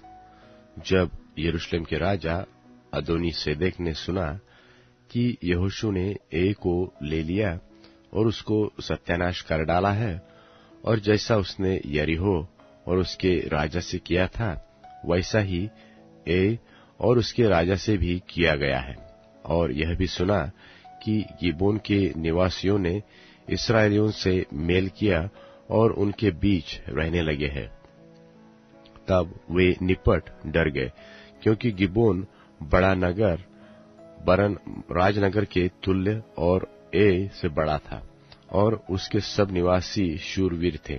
इसलिए यरूशलेम के राजा अदोनी-सेदेक ने हेब्रोन के राजा होहाम, यर्मुत के राजा पिराम, लाकिश के राजा यापी और एग्लोन के राजा दबीर के पास यह कहला भेजा कि मेरे पास आकर मेरी सहायता करो और चलो हम गिबोन को मारे, क्योंकि उसने यहोशू और इस्राएलियों से मेल कर लिया है। इसलिए यरूशलेम, हेब्रोन, यर्मुत, लाकिश और एग्लोन के 5 एमोरी राजाओं ने अपनी अपनी सारी सेना इकट्ठी करके चढ़ाई कर दी और गिबोन के सामने डेरे लगाकर उससे युद्ध छेड़ा। तब गिबोन के निवासियों ने गिलगाल की छावनी में यहोशू के पास यो कहला भेजा कि अपने दासों की ओर से तू अपना हाथ न हटाना, शीघ्र हमारे पास आकर हमें बचा ले और हमारी सहायता कर, क्योंकि पहाड़ पर रहने वाले एमोरियों के सब राजा हमारे विरुद्ध इकट्ठे हुए हैं। तब यहोशू सारे योद्धा और सब शूरवीरों को संग लेकर गिलगाल से चल पड़ा, और यहोवा ने यहोशू से कहा, उनसे मत डर, क्योंकि मैंने उनको तेरे हाथ में कर दिया है। उनमें से एक पुरुष भी तेरे सामने टिक न सकेगा। तब यहोशू रातों रात गिलगाल से जाकर एकाएक उन पर टूट पड़ा। तब यहोवा ने ऐसा किया कि वे इस्राएलियों से घबरा गए, और इस्राएलियों ने गिबोन के पास बड़े मनुष्य संहार किया और बेथोरोन के चढ़ाव पर उनका पीछा करके अजेका और मक्केदा तक उनको मारते गए। फिर जब वे इस्राएलियों के सामने से भागकर बेथोरोन की उतराई पर आए, तब अजेका पहुंचने तक यहोवा ने आकाश से बड़े बड़े पत्थर उन पर बरसाए और वे मर गए। जो ओलों से मारे गए उनकी गिनती इस्राएलियों की तलवार से मारे होने से अधिक थी। और उस समय अर्थात जिस दिन यहोवा ने एमोरियों को इस्राएलियों के वश में कर दिया, उस दिन यहोशू ने यहोवा से इस्राएलियों के देखते इस प्रकार कहा, हे सूर्य तू गिबोन पर, और हे चंद्रमा तू अय्यालोन की तराई के ऊपर थमा रहा। और सूर्य उस समय तक थमा रहा और चंद्रमा उस समय तक ठहरा रहा, जब तक उस जातियों के लोगों ने अपने शत्रुओं से पलटा न लिया। क्या यह बात याशार नाम पुस्तक में नहीं लिखी है कि सूर्य आकाश मंडल के बीचों बीच ठहरा रहा और लगभग 4 पहर तक न डूबा? न तो उससे पहले कोई ऐसा दिन हुआ और न उसके बाद जिसमें यहोवा ने किसी पुरुष की सुनी हो, क्योंकि यहोवा तो इस्राएल की ओर से लड़ता था। तब यहोशू सारे इस्राएलियों समेत गिलगाल की छावनी को लौट गया, और वे 5 राजा भागकर मक्केदा के पास की गुफा में जा छिपे। तब यहोशू को यह समाचार मिला कि 5 राजा मक्केदा के पास की गुफा में छिपे हुए हैं, हमें मिले।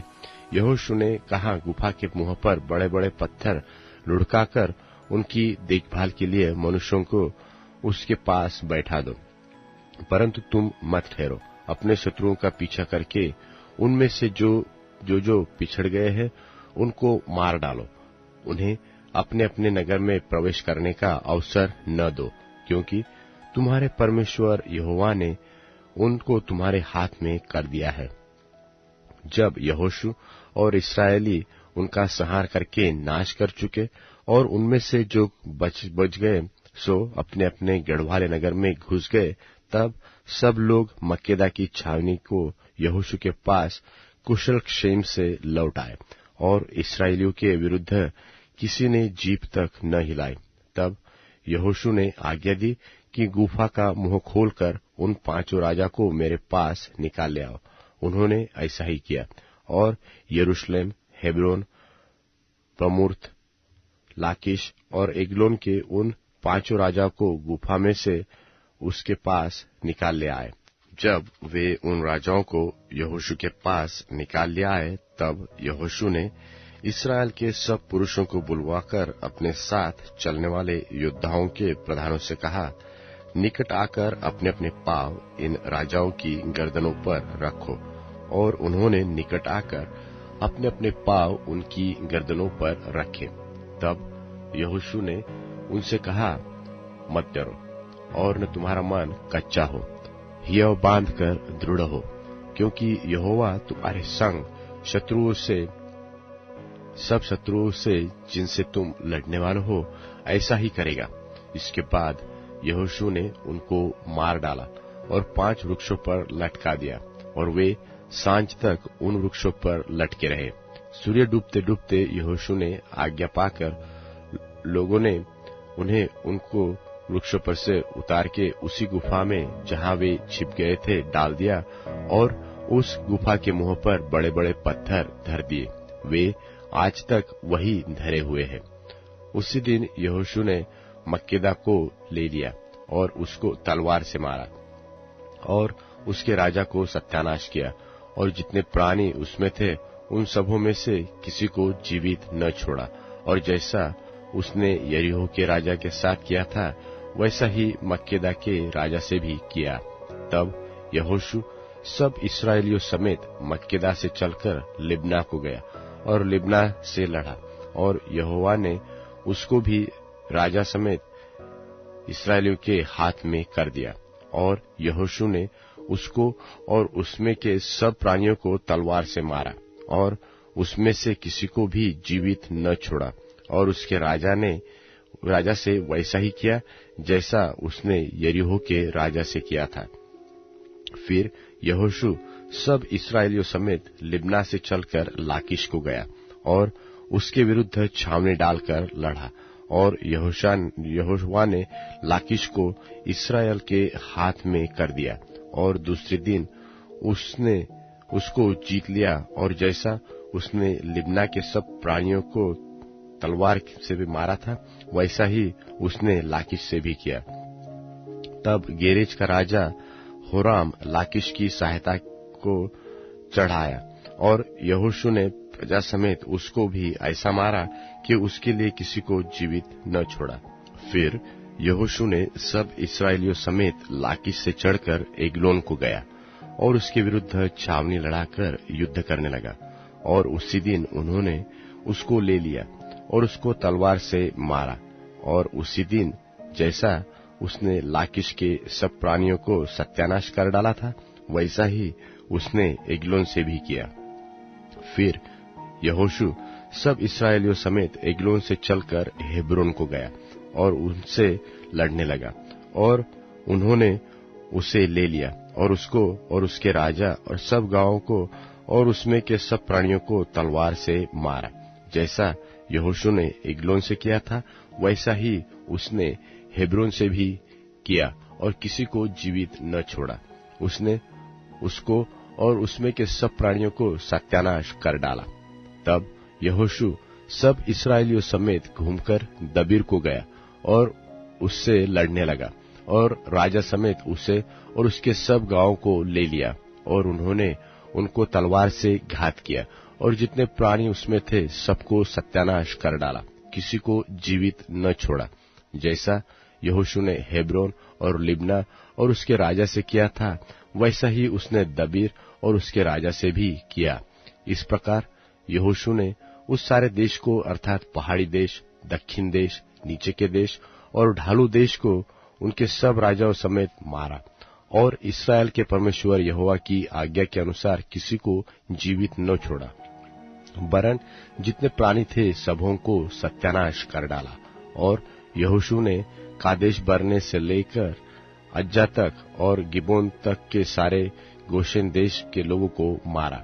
इस सब राजाओं को उनके देशों समेत यहोशू ने एक ही समय ले लिया, क्योंकि इस्राएल का परमेश्वर यहोवा इस्राएलियों की ओर से लड़ता था। तब यहोशू सब इस्राएलियों समेत गिलगाल की छावनी में लौट आया। यहोशू अध्याय 11। यहोशू अध्याय 11। यह सुनकर हासोर के राजा याबिन ने मादोन के राजा योबाब और शिमरोन और अज्ञाप के राजाओं को और जो राजा उत्तर की ओर पहाड़ी देश में और किन्नेरेत की दक्षिण के अराबा में और नीचे के देश में और पश्चिम की ओर दूर के ऊंचे देश में रहते थे, उनको और पूर्व पश्चिम दोनों ओर के रहने वाले कनानियों और एमोरियों, हित्तियों, परिजियों और पहाड़ी यबूसियों और मिस्पा देश में हेर्मोन पहाड़ के नीचे रहने वाले हिब्बियों को बुलाया भेजा। और वे अपनी अपनी सेना समेत, जो समुद्र के किनारे की बालू के किनकों के समान बहुत थी, मिलकर निकल आए, और उनके साथ बहुत ही घोड़े और रथ भी थे। तब ये राजा सम्मति करके इकट्ठे हुए और इस्राएलियों से कहने को मेरोम नाम ताल के पास आकर एक संग छावनी डाली। तब यहोवा ने यहोशू से कहा, उनसे मत डर, क्योंकि कल इसी समय मैं उन सबों को इस्राएलियों के वश करके मरवा डालूंगा। तब तू उनके घोड़ों के सूम की नस कटवाना और उनके रथ भस्म कर देना। और यहोशू सब योद्धाओं समेत मेरोम नाम ताल के पास अचानक पहुंचकर उन पर टूट पड़ा, और यहोवा ने उनको इस्राएलियों के हाथ में कर दिया। इसलिए उन्होंने उन्हें मार लिया और बड़े नगर सीदोन और मिस्पोतमैम तक और पूर्व की ओर मिस्पे के मैदान तक उनका पीछा किया और उनको मारा और उनमें से किसी को जीवित न छोड़ा। तब यहोशू ने यहोवा की आज्ञा के अनुसार उनसे किया, अर्थात उनके घोड़ों के सूम की नस कटवाई और उनके रथ आग में जलाकर भस्म कर दिए। उस समय यहोशू ने घूमकर हासोर को, जो पहले उन सब राज्यों में मुख्य नगर था, ले लिया और उसके राजा को तलवार से मार डाला, और जितने प्राणी उसमें थे उन सबों को उन्होंने तलवार से मारकर सत्यानाश किया और किसी प्राणी को जीवित न छोड़ा।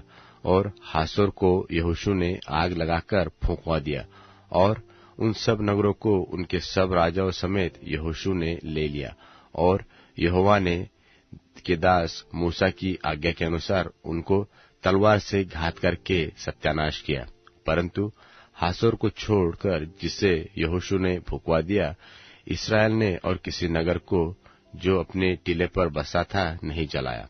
और इन नगरों के पशु और इनकी सारी लूट को इस्राएलियों ने अपना कर लिया, परंतु मनुष्यों को उन्होंने तलवार से मार डाला, यहाँ तक उनको सत्यानाश कर डाला कि एक भी प्राणी को जीवित नहीं छोड़ा गया।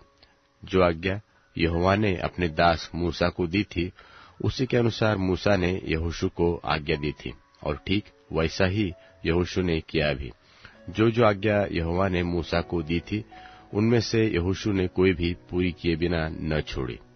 तब यहोशू ने उस सारे देश को, अर्थात पहाड़ी देश और सारे दक्षिण देश और कुल गोशेन देश और नीचे के देश अराबा और इस्राएल के पहाड़ी देश और उसके नीचे वाले देश को, हलाका नाम पहाड़ से लेकर जो सेईर की चढ़ाई पर है, बालगाद तक जो लबानोन के मैदान में हेर्मोन पर्वत के नीचे है, जितने देश है उन सबको जीत लिया और उन देशों के सारे राजाओं को पकड़कर मार डाला। उन सब राजाओं से युद्ध करते करते यहोशू को बहुत दिन लग गए। गिबोन के निवासी हिब्बियों को छोड़कर किसी नगर के लोगों ने इस्राएलियों से मेल न किया, और सब नगरों को उन्होंने लड़ लड़कर जीत लिया, क्योंकि यहोवा की जो मानस थी कि अपनी उस आज्ञा के अनुसार जो उसने मूसा को दी थी, उन पर कुछ भी दया न करे, वरन सत्यानाश कर डाले। इस कारण उसने उनके मन में ऐसे कठोर कर दिए कि उन्होंने इस्राएलियों का सामना करके उनसे युद्ध किया। उस समय यहोशू ने पहाड़ी देश में आकर हेब्रोन, दबीर, अनाब, बरन यहूदा और इस्राएल दोनों के सारे पहाड़ी देश में रहने वाले अनाकियों को नाश किया। यहोशू ने नगरों समेत उन्हें सत्यानाश कर डाला। इस्राएलियों के देश में कोई अनाकी न रह गया, केवल अज्जा, गत और अश्दोद में कोई कोई रह गए। वे सब जैसा यहोवा ने मूसा से कहा था, वैसा ही यहोशू ने वह सारा देश ले लिया और उसे इस्राएल के गोत्रों और कुलों के अनुसार बांटकर उन्हें दे दिया, और देश को लड़ाई से शांति मिली। यहोशू अध्याय 12। यहोशू अध्याय 12। यरदन पार सूर्योदय की ओर, अर्थात अर्नो नाले से लेकर हेर्मोन पर्वत तक के देश और सारे पूर्वी अराबा के जिन राजाओं को इसराइलियों ने मारकर उनके देश को अपने अधिकार में कर लिया था, ये है एमोरियों का हेशबोनवासी राजा सिहोन, जो अनान नाले के किनारे के अरोएर से लेकर और उसी नाले के बीच के नगर को छोड़कर यब्बोक नदी तक, जो अम्मोनियों का सिवान है, आधे गिलाद पर और किनेरेत नाम ताल से लेकर बेत शीमोत से लेकर अराबा के ताल तक, जो खारा ताल कहलाता है, पूर्व की ओर के अराबा और दक्षिण की ओर पिस्गा की सलामी के नीचे के देश पर प्रभुता करता था। फिर बचे हुए रपाइयों में से बाशान के राजा ओक का देश था, जो अश्तारोत और एद्रेइन में रहा करता था, और हेर्मोन पर्वत सल्का और गशूरियों और माकियों के सिवान तक, कुल बाशान में, और हेशबोन के राजा सिहोन के सिवान तक आधे गिलाद में भी प्रभुता करता था। इसराइलियों और यहोवा के दास मूसा ने इनको मार दिया, और यहोवा के दास मूसा ने इनका देश रूबेनियों और गादियों और मनश्शे के आधे गोत्र के लोगों को दे दिया, और यरदन की पश्चिम की ओर लबानोन के मैदान में के बालगाद से लेकर सेर की चढ़ाई के हालाक पहाड़ तक के देश के जिन राजाओं को यहोशू और इसराइलियों ने मारकर उनका देश इसराइलियों को गोत्रों और कुलों के अनुसार भाग करके दे दिया था, वह ये है: हित्ती और एमोरी और कनानी और परिज्जी और हिब्बी और यबूसी, जो पहाड़ी देश में और नीचे के देश में और अराबा में और ढालू देश में और जंगल में और दक्षिण देश में रहते थे। एक यरीहो का राजा, एक बेतेल के पास के ए का राजा, एक यरूशलेम का राजा, एक हेब्रोन का राजा, एक यमूर्त का राजा, एक लाकीश का राजा, एक एग्लोन का राजा, एक गेरेज का राजा, एक दबीर का राजा, एक गेरेत का राजा, एक होर्मा का राजा, एक अराद का राजा, एक लिब्ना का राजा, एक अदुल्लाम का राजा, एक मक्केदा का राजा, एक बेतेल का राजा, एक तप्पूह का राजा, एक हेपेर का राजा, एक अपेक का राजा, एक लशारोन का राजा, एक मादोन का राजा, एक हासोर का राजा, एक शिमरोमरोन का राजा, एक अक्षाप का राजा, एक तानाप का राजा, एक मगिदो का राजा, एक केदेश का राजा, एक करमेल में के योकनाम का राजा, एक दोर नाम ऊंचे देश के दोर का राजा, एक गिलगाल में के गोयम का राजा, और एक तिरसा का राजा है। इस प्रकार सब राजा 31 हुए। यहोशू अध्याय 13। यहोशू अध्याय 13। यहोशू बूढ़ा और बहुत उम्र का हो गया, और यहोवा ने उससे कहा, तू बूढ़ा और बहुत उम्र का हो गया है, और बहुत देश रह गए हैं जो इसराइल के अधिकार में अभी तक नहीं आए। ये देश रह गए हैं, अर्थात पलिश्तियों का सारा प्रांत और सारे गशूरी, मिस्र के आगे की शिहोर से लेकर उत्तर की ओर एक्रोन के सिवाने तक, जो कनानियों का भाग गिना जाता है, और पलिश्तियों के 5 सरदार अर्थात अज्जा, अश्तोद, अश्कलोन, गत और एक्रोन के लोग, और दक्षिणी और अवी भी। फिर अपेक और एमोरियों के सिवान तक कनानियों का सारा देश, और सिदोनिया का मारा नाम देश, फिर गवालियों का देश, और सूर्योदय की ओर हेर्मोन पर्वत के बीच के बालगाद से लेकर हमात की घाटी तक का सारा लबानोन, फिर लबानोन से लेकर मिस्र पोतमैम तक सिदोनियों के पहाड़ी देश के निवासी, इनको मैं इसराइलियों के सामने से निकाल दूंगा। इतना हो कि तू मेरे आज्ञा के अनुसार चिट्ठी डाल डालकर उनका देश इसराइल को बांट दे। इसलिए तू अब इस देश को 9 गोत्रों और मनुष्य के आधे गोत्र को उनका भाग होने के लिए बांट दे। इसके साथ रूबेनियों और गादियों को तो वह भाग मिल चुका था जिसे मूसा ने उन्हें यरदन की पूर्व की ओर दिया था, क्योंकि यहोवा के दास मूसा ने उन्हीं को दे दिया था, अर्थात अर्नोन नाम नाले के किनारे के अरोएर से लेकर और उसी नाले के बीच के नगर को छोड़कर दिबोन तक, मेदबा के पास का सारा चौरस देश और अम्मोनियों के सिवाने तक, हेशबोन में विराजने वाले एमोरियों के राजा सिहोन के सारे नगर और गिलाद देश और गशूरियों और माकावासियों का सिवाना और सारा हेर्मोन पर्वत और सल्का तक, कुल बाशान, फिर अश्तारोत और एद्रेई में विराजने वाले उस ओग का सारा राज्य जो रपाइयों में से अकेला बच गया था, क्योंकि इन्हीं को मूसा ने मारकर उनकी प्रजा को उस देश से निकाल दिया था। परंतु इस्राएलियों ने गशूरियों और माकियों को उनके देश से न निकाला, इसलिए गशूरी और माकी इस्राएलियों के मध्य में आज तक रहते हैं, और लेवी के गोत्रियों को उसने कोई भाग न दिया, क्योंकि इस्राएल के परमेश्वर यहोवा के वचन के अनुसार उसी के हव्य उनके लिए भाग ठहरते हैं।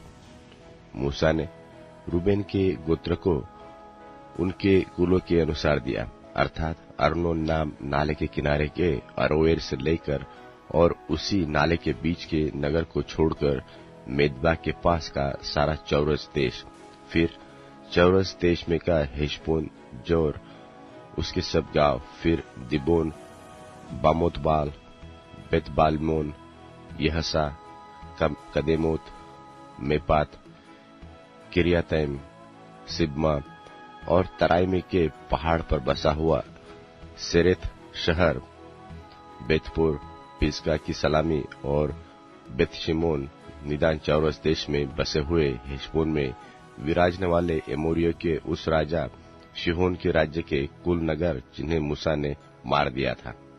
मूसा ने एवी, रेकेम, सूर, हूर और रेबा नाम मिद्यान के प्रधानों को भी मार डाला था, जो सिहोन के ठहराए हुए हकीम और उसी देश के निवासी थे। और इस्राएलियों ने उनके और मारे हुओं के साथ बोर के पुत्र भावी कहने वाले बिलाम को भी तलवार से मार डाला था। और रूबेनियों का सिवान यरदन का तीर ठहरा। रूबेनियों का भाग उनके कुल के अनुसार नगरों और गांवों समेत यही ठहरा। फिर मूसा ने गाद के गोत्रियों को भी कुलों के अनुसार उनका निज भाग करके बांट दिया।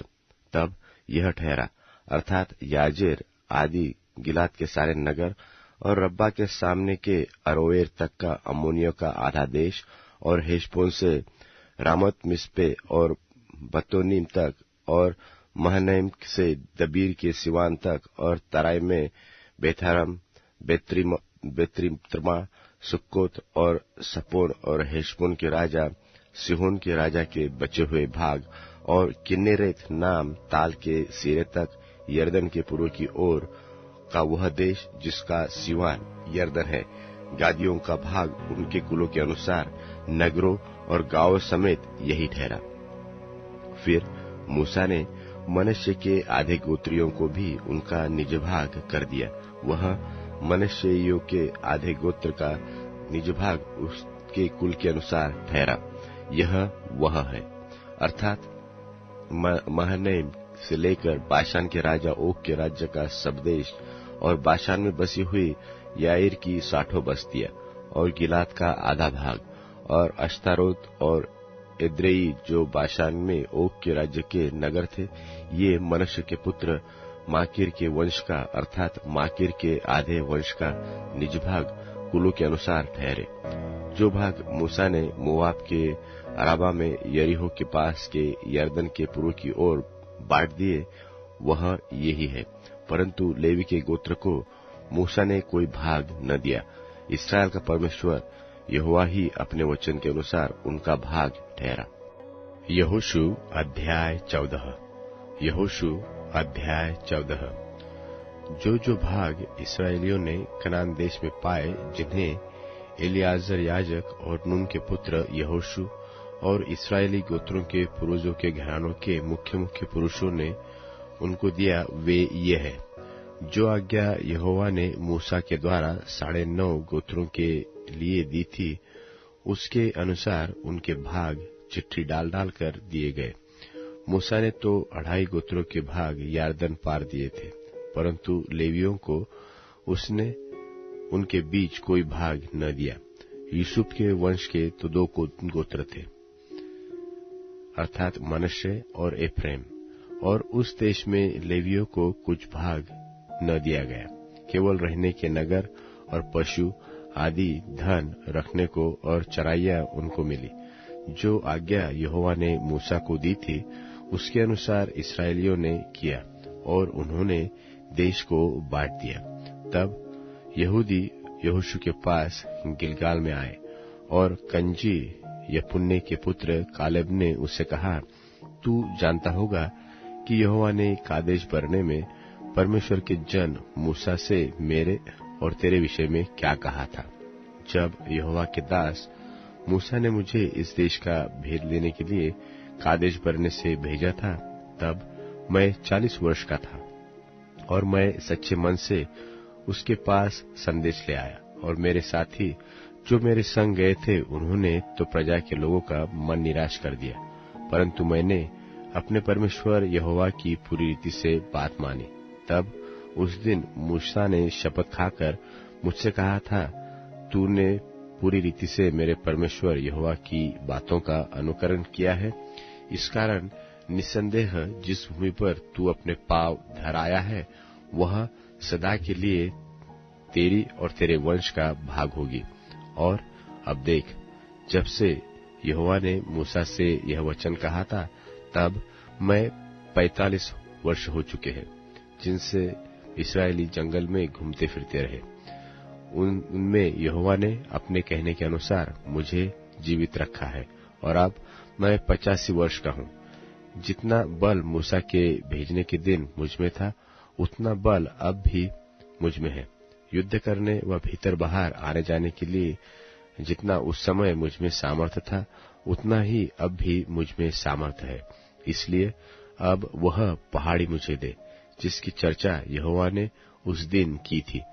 तूने तो उस दिन सुना होगा कि उसमें अनाक वंशी रहते हैं और बड़े बड़े गढ़ वाले नगर भी है, परंतु क्या जाने संभव है कि यहोवा मेरे संग रहे और उसके कहने के अनुसार मैं उन्हें उनके देश से निकाल दूं।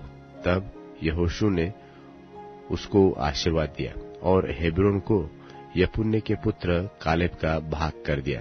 इस कारण हेब्रोन कंची यपुन्ने के पुत्र कालेब का भाग आज तक बना है, क्योंकि वह इस्राएल के परमेश्वर यहोवा का पूरी रीति से अनुगामी था।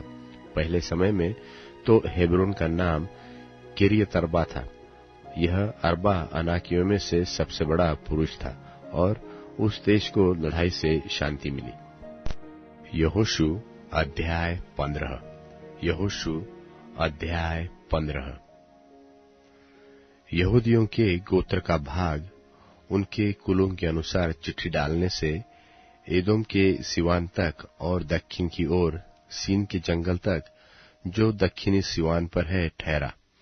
उनके भाग का दक्षिणी सिवाना खारे ताल के उस सिर वाले कोल से आरंभ हुआ जो दक्षिण की ओर बढ़ा है, और वह अक्रबिम नाम चढ़ाई की दक्षिणी ओर से निकलकर सीन होते हुए कादेश बरने की दक्षिण की ओर को चढ़ गया। फिर हेस्रोन के पास हो अद्दार को चढ़कर करका की ओर मुड़ गया। वहां से अम्मोन होते हुए वह मिस्र के नाले पर निकला और उस सिवाने का अंत समुद्र हुआ। तुम्हारा दक्षिणी सिवाना यही होगा। फिर पूर्वी सिवाना यरदन के मुहाने तक खारा ताल ही ठहरा, और उत्तर दिशा का सिवाना यरदन के मुहाने के पास के ताल के कोल से आरंभ करके बेथोग्ला को चढ़ते हुए बेतराबा की उत्तर की ओर होकर रुबेनी बोहन वाले नाम पत्थर तक चढ़ गया, और वहीं सिवाना अकोर नाम तराई से दबीर की ओर चढ़ गया और उत्तर होते हुए गिलगाल की ओर झुका, जो नाले की दक्षिण ओर की अदुम्मीम की चढ़ाई के सामने है।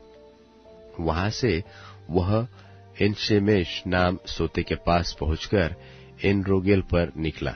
फिर वही सिवाना हिम्नोन में पुत्र की तराई से होकर यबूस जो यरूशलेम कहलाता है उसकी दक्षिण अलंग से चढ़ते हुए उस पहाड़ की चोटी पर पहुंचा जो पश्चिम की ओर हिम्नोम की तराई के सामने और रपाइम की तराई के उत्तर वाले सिरे पर है।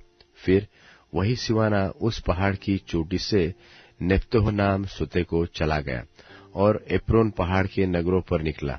फिर वहां से बाला को जो किर्यत्यारीम भी कहलाता है पहुंचा।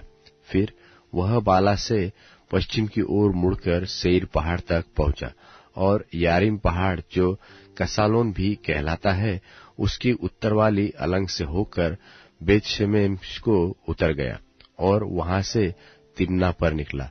वहां से वह सिवाना एक्रोन की उत्तरी अलंग के पास से होते हुए शिक्रोन गया और बाला पहाड़ होकर यब्नेल पर निकला और उस सिवाने का अंत समुद्र का तट हुआ और पश्चिम का सिवाना महासमुद्र का तीर ठहरा।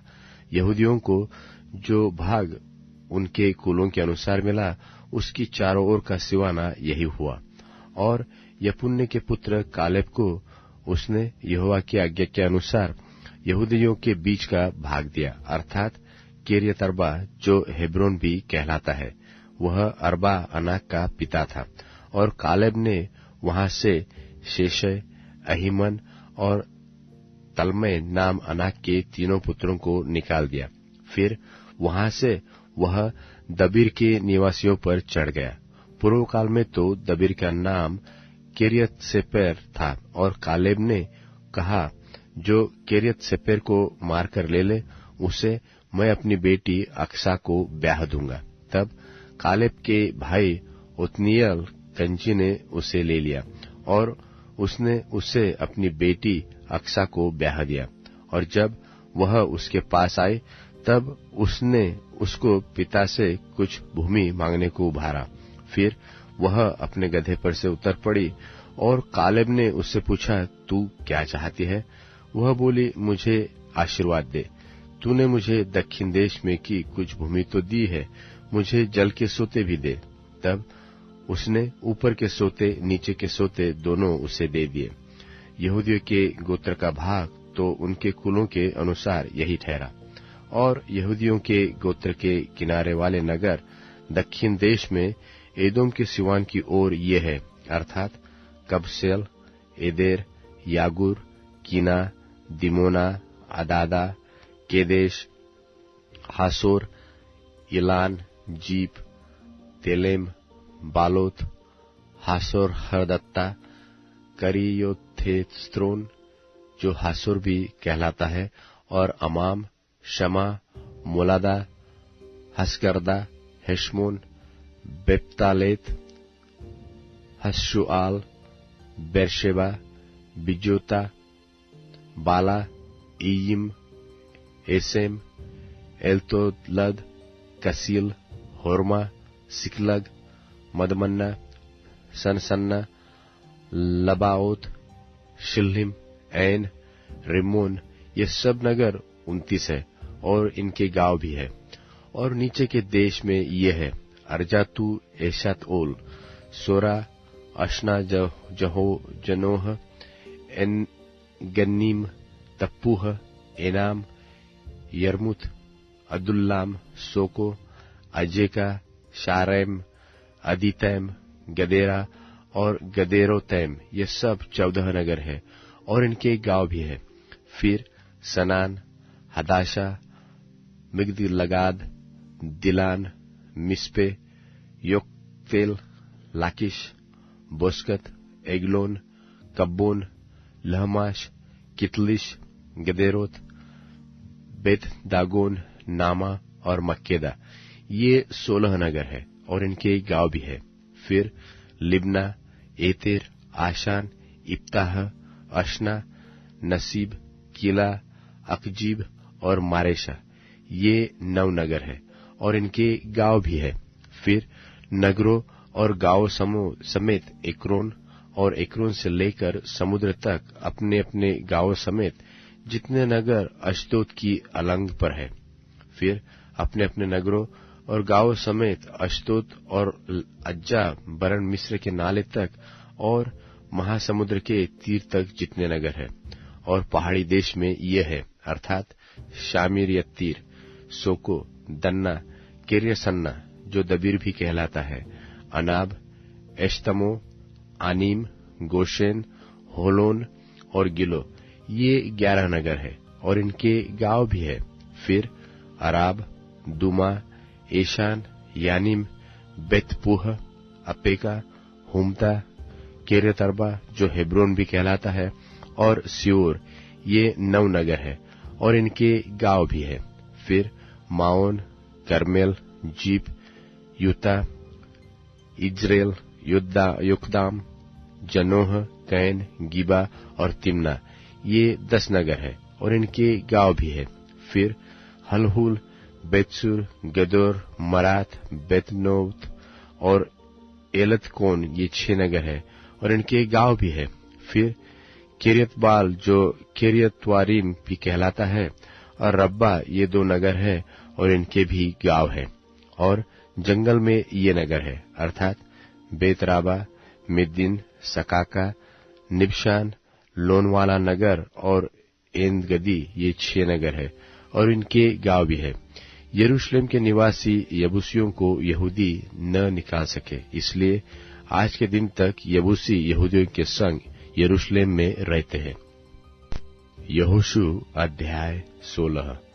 यहोशू अध्याय 16। फिर यूसुफ की संतान का भाग चिट्ठी डालने से ठहराया गया। उनका सिवाना यरीहो के पास की यरदन नदी से, अर्थात पूर्व की ओर यरीहो के जल से आरंभ होकर उस पहाड़ी देश से होते हुए जो जंगल में है बेतेल को पहुंचा। वहां से वह लूज तक पहुंचा और एरेकियों के सिवान ने होते हुए अतारोत पर जा निकला और पश्चिम की ओर यपलेतियों के सिवान से उतरकर फिर नीचे वाले बेथोरोन के सिवाने से होकर गीजर को पहुंचा और समुद्र पर निकला। तब मनश्शे और अप्रेम नाम यूसुफ के दोनों पुत्रों की संतान ने अपना अपना भाग लिया। एप्रेमियों का सिवाना उनके कुलों के अनुसार यह ठहरा, अर्थात उनके भाग का सिवाना पूर्व से आरंभ होकर अद्रोतदार से होते हुए ऊपर वाले बेथोरोम तक पहुंचा, और उत्तरी सिवाना पश्चिम की ओर से मिकमतात से होकर आरंभ होकर पूर्व की ओर मुड़कर तानत शिलो को पहुंचा और उसके पास से होते हुए यानोह तक पहुंचा।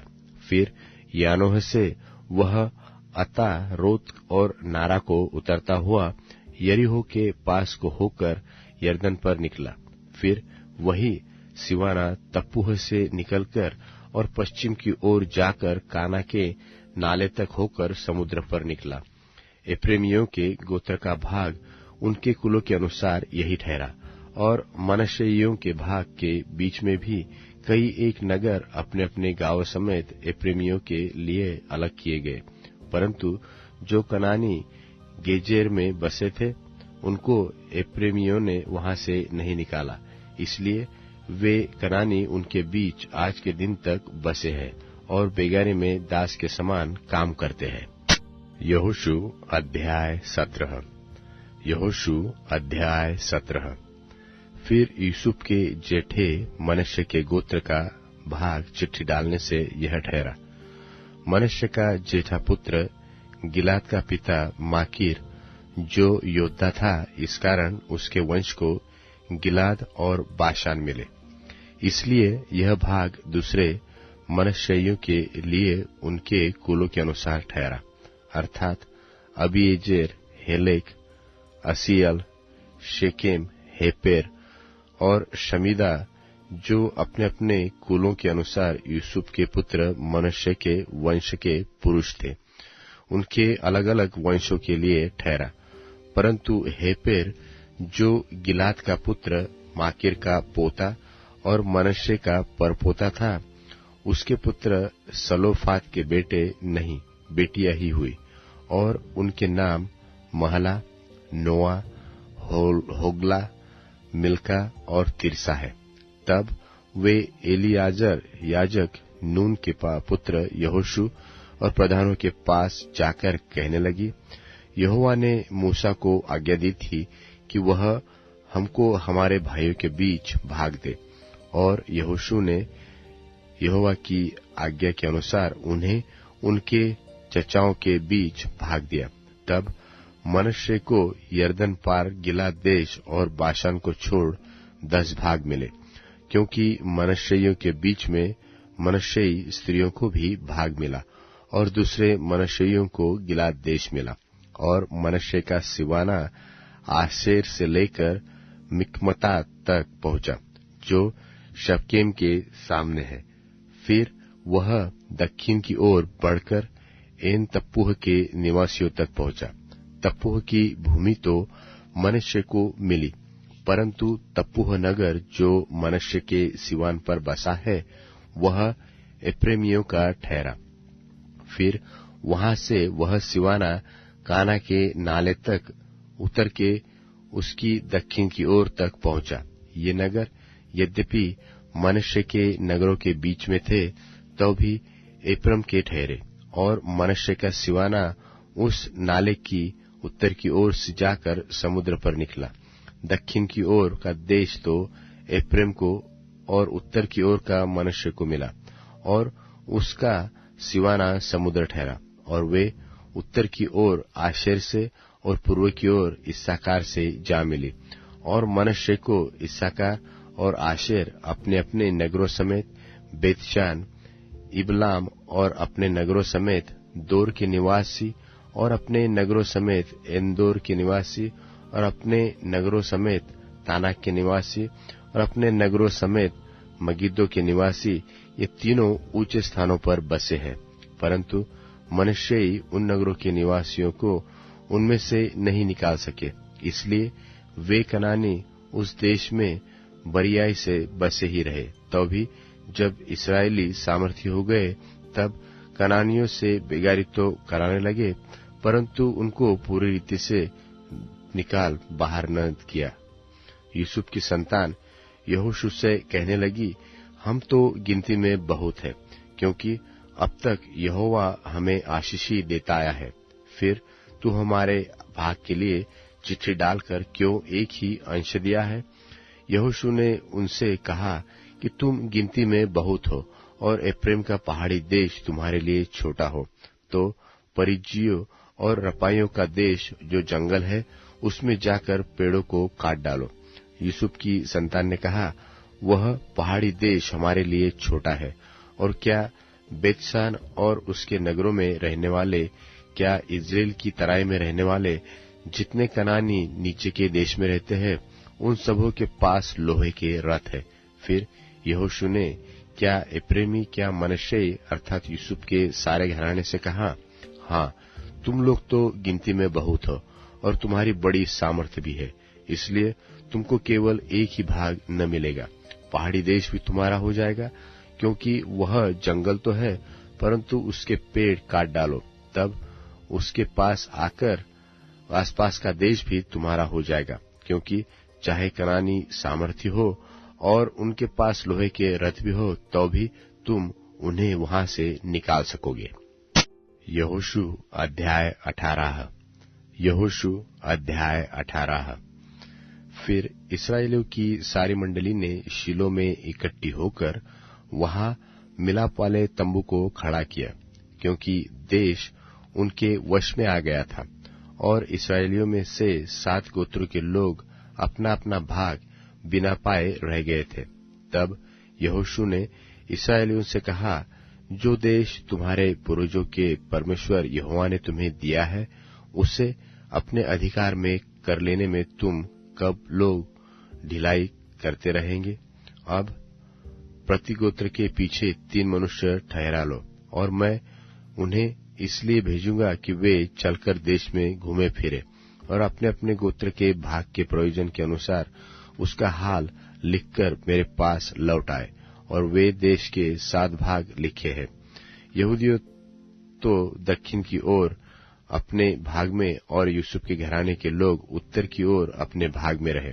और लेवियों का तुम्हारे मध्य में कोई भाग न होगा, क्योंकि यहोवा का दिया हुआ याजक पद ही उनका भाग है। और गाद, रूबेन और मनश्शे के आधे गोत्र के लोग यरदन की पूर्व की ओर यहोवा के दास मूसा का दिया हुआ अपना अपना भाग पा चुके हैं। और तुम देश के 7 भाग लिखकर मेरे पास ले आओ, और मैं यहाँ तुम्हारे लिए अपने परमेश्वर यहोवा के सामने चिट्ठी डालूंगा। तो वे पुरुष उठकर चल दिए, और जो उस देश का हाल लिखने को चले, उन्हें यहोशू ने यह आज्ञा दी कि जाकर देश में घूमो फिरो और उसका हाल लिखकर मेरे पास लौट आओ, और मैं यहाँ शीलो में यहोवा के सामने तुम्हारे लिए चिट्ठी डालूंगा। तब वे पुरुष चल दिए और उस देश में घूमे और उसके नगरों के 7 भाग करके उनका हाल पुस्तक में लिखकर शीलो की छावनी में यहोशू के पास आए। तब यहोशू ने शीलो में यहोवा के सामने उनके लिए चिट्ठियां डाली, और वहीं यहोशू ने इस्राएलियों को उनके भागों के अनुसार देश बांट दिया। और बन्यामीनियों के गोत्र की चिट्ठी उनके कुल के अनुसार निकली, और उनका भाग यहूदियों और यूसुफियों के बीच में पड़ा। और उनका उत्तरी सिवाना यरदन से आरंभ हुआ और यरीहो की उत्तर अलंग से चढ़ते हुए पश्चिम की ओर पहाड़ी देश में होकर बेतावेन के जंगल में निकला। वहां से वह लूज को पहुंचा, जो बेतेल भी कहलाता है, और लूज की दक्षिण अलंग से होते हुए निचले बेथोरोन की दक्षिण ओर के पहाड़ के पास हो अत्रोदार को उतर गया। फिर पश्चिमी सिवाना मुड़ के बेथोरोन के सामने और उसकी दक्षिण ओर के पहाड़ से होते हुए किरियतबाल नाम यहूदियों के एक नगर पर निकला, जो किरियत्यारीम भी कहलाता है। पश्चिम का सिवाना यही ठहरा। फिर दक्षिण अलंग का सिवाना पश्चिम से आरंभ होकर किरियत्यारीम से सिरे से निकलकर नेप्तोह के सोते पर पहुंचा और उस पहाड़ के सिरे पर उतरा जो हिम्नोम के पुत्र की तराई के सामने और रपाइम नाम तराई की उत्तर ओर है। और वहां से वह हिम्नोम की तराई में अर्थात यबूसी की दक्षिण अलंग होकर एनरोगेल को उतरा। वहां से वह उत्तर की ओर मुड़कर एनशेमेश को निकलकर उस गलीलोत की ओर गया जो अद्दुमीम की चढ़ाई के सामने है। फिर वहां से वह अबेन के पुत्र बोहन के पत्थर तक उतर गया। वहां से वह उत्तर की ओर जाकर अराबा के सामने के पहाड़ की अलंग से होते हुए अराबा को उतरा। वहां से वह सिवाना बेथोग्ला की उत्तर अलंग से जाकर खारे ताल की उत्तर ओर के कोल में यरदन के मुहाने पर निकला। दक्षिण का सिवाना यही ठहरा और पूरब की ओर का सिवाना यरदन ही ठहरा। बन्यामीनियों का भाग 4 ओर से सिवानों सहित उनके कुलों के अनुसार यही ठहरा। और बन्यामीनियों के गोत्र को उनके कुलों के अनुसार ये नगर मिले, अर्थात यरीहो, बेथोग्ला, एमेकेसिस, पेतराबा, समारेम, बेतेल, अब्बीम, पारा, ओप्रा, कपरमुम्नी, ओमनी और गेबा, ये 12 नगर है और इनके गांव मिले। फिर गिबोन, रामा, बेरोत, मिस्पे, कपीरा, मोसा, रेकेम, इरपेल, तरला, सेला, एलेप, यबूस, जो यरूशलेम भी कहलाता है, गिबत और किरियत, ये 14 नगर और इनके गांव उन्हें मिले। बन्यामीनियों का भाग उनके कुलों के अनुसार यही ठहरा। यहोशू अध्याय 19। यहोशू अध्याय 19। दूसरी चिट्ठी शमून के नाम पर अर्थात शिमोनियों के कुल के अनुसार उनके गोत्र के नाम पर निकली और उनका भाग यहूदियों के भाग के बीच में ठहरा। उनके भाग में ये नगर है, अर्थात बेरशेबा, शेबा, मालाद, हसरशुआल, बाला, एसेम, एलतोलद, बतूल, होरमा, सिकलग, बेतमरकाबोत, हसरशोसा, बेत लबाओत और शारूहेन, ये 13 नगर और इनके गांव उन्हें मिले। फिर एन, रिमोन, एतेर और आशान, ये 4 नगर गांव समेत, और बाल-तबेर जो दक्षिण देश का रामा भी कहलाता है, वहां तक इन नगरों के चारों ओर के सब गांव भी उन्हें मिले। शिमोनियों के गोत्र का भाग उनके कुलों के अनुसार यही ठहरा। शिमोनिया का भाग तो यहूदियों के अंश में से दिया गया, क्योंकि यहूदियों का भाग उनके लिए बहुत था। इस कारण शिमोनियों का भाग उन्हीं के भाग के बीच ठहरा। तीसरी चिट्ठी जुबलूनियों के कुल के अनुसार उनके नाम पर निकली, और उनके भाग का सिवाना सारिद तक पहुंचा, और उनका सिवाना पश्चिम की ओर मरला को चढ़कर दब्बेत शेत को पहुंचा, और योकनाम के सामने के नाले तक पहुंचा। फिर सारिद से वह सूर्योदय की ओर मुड़कर किसलो ताबोर के सिवान तक पहुंचा, और वहां से बढ़ते बढ़ते दाबरत में निकला और यापी की ओर जा निकला। वहां से वह पूरब की ओर आगे बढ़कर गथेपेर और इत्कासिन को गया, और उस रिम्मोन में निकला जो नेया तक फैला हुआ है। वहां से वह सिवाना उसकी उत्तर की ओर से मुड़कर हन्नातोन पर पहुंचा, और इत्हेल्म की तराई में जा निकला। कत्तात, नहलाल, शिमरोन, इदला और बेतलहेम, ये 12 नगर उनके गांव समेत उसी का भाग ठहरे। जुबलूनियों का भाग उनके कुल के अनुसार यही ठहरा, और उसमें अपने अपने गांव समेत यही नगर है।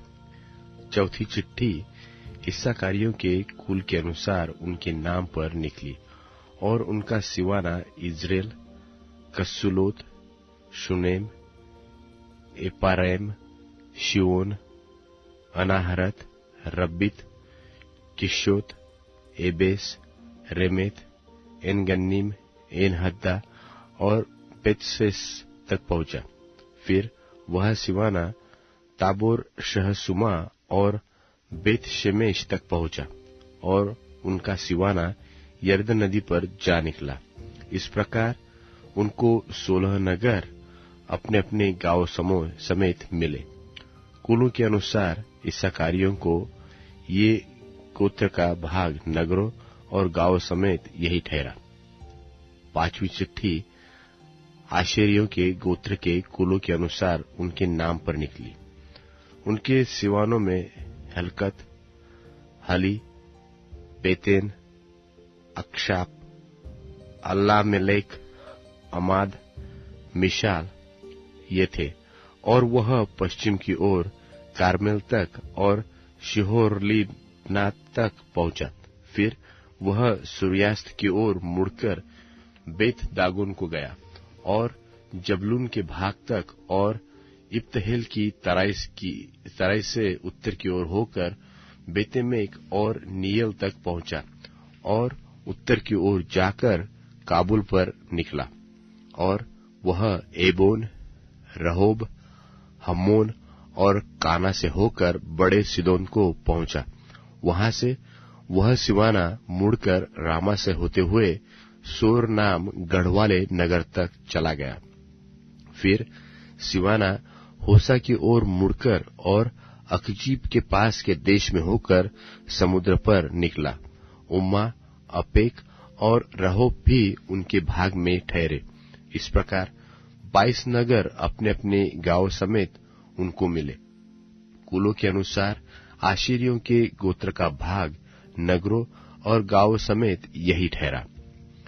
छठवीं चिट्ठी नप्तालियों के कुल के अनुसार उनके नाम पर निकली, और उसका सिवाना हेलेब से और साननीम के बाज वृक्ष से, अदामी नेकेब और यबनेल से होकर, और लक्कुम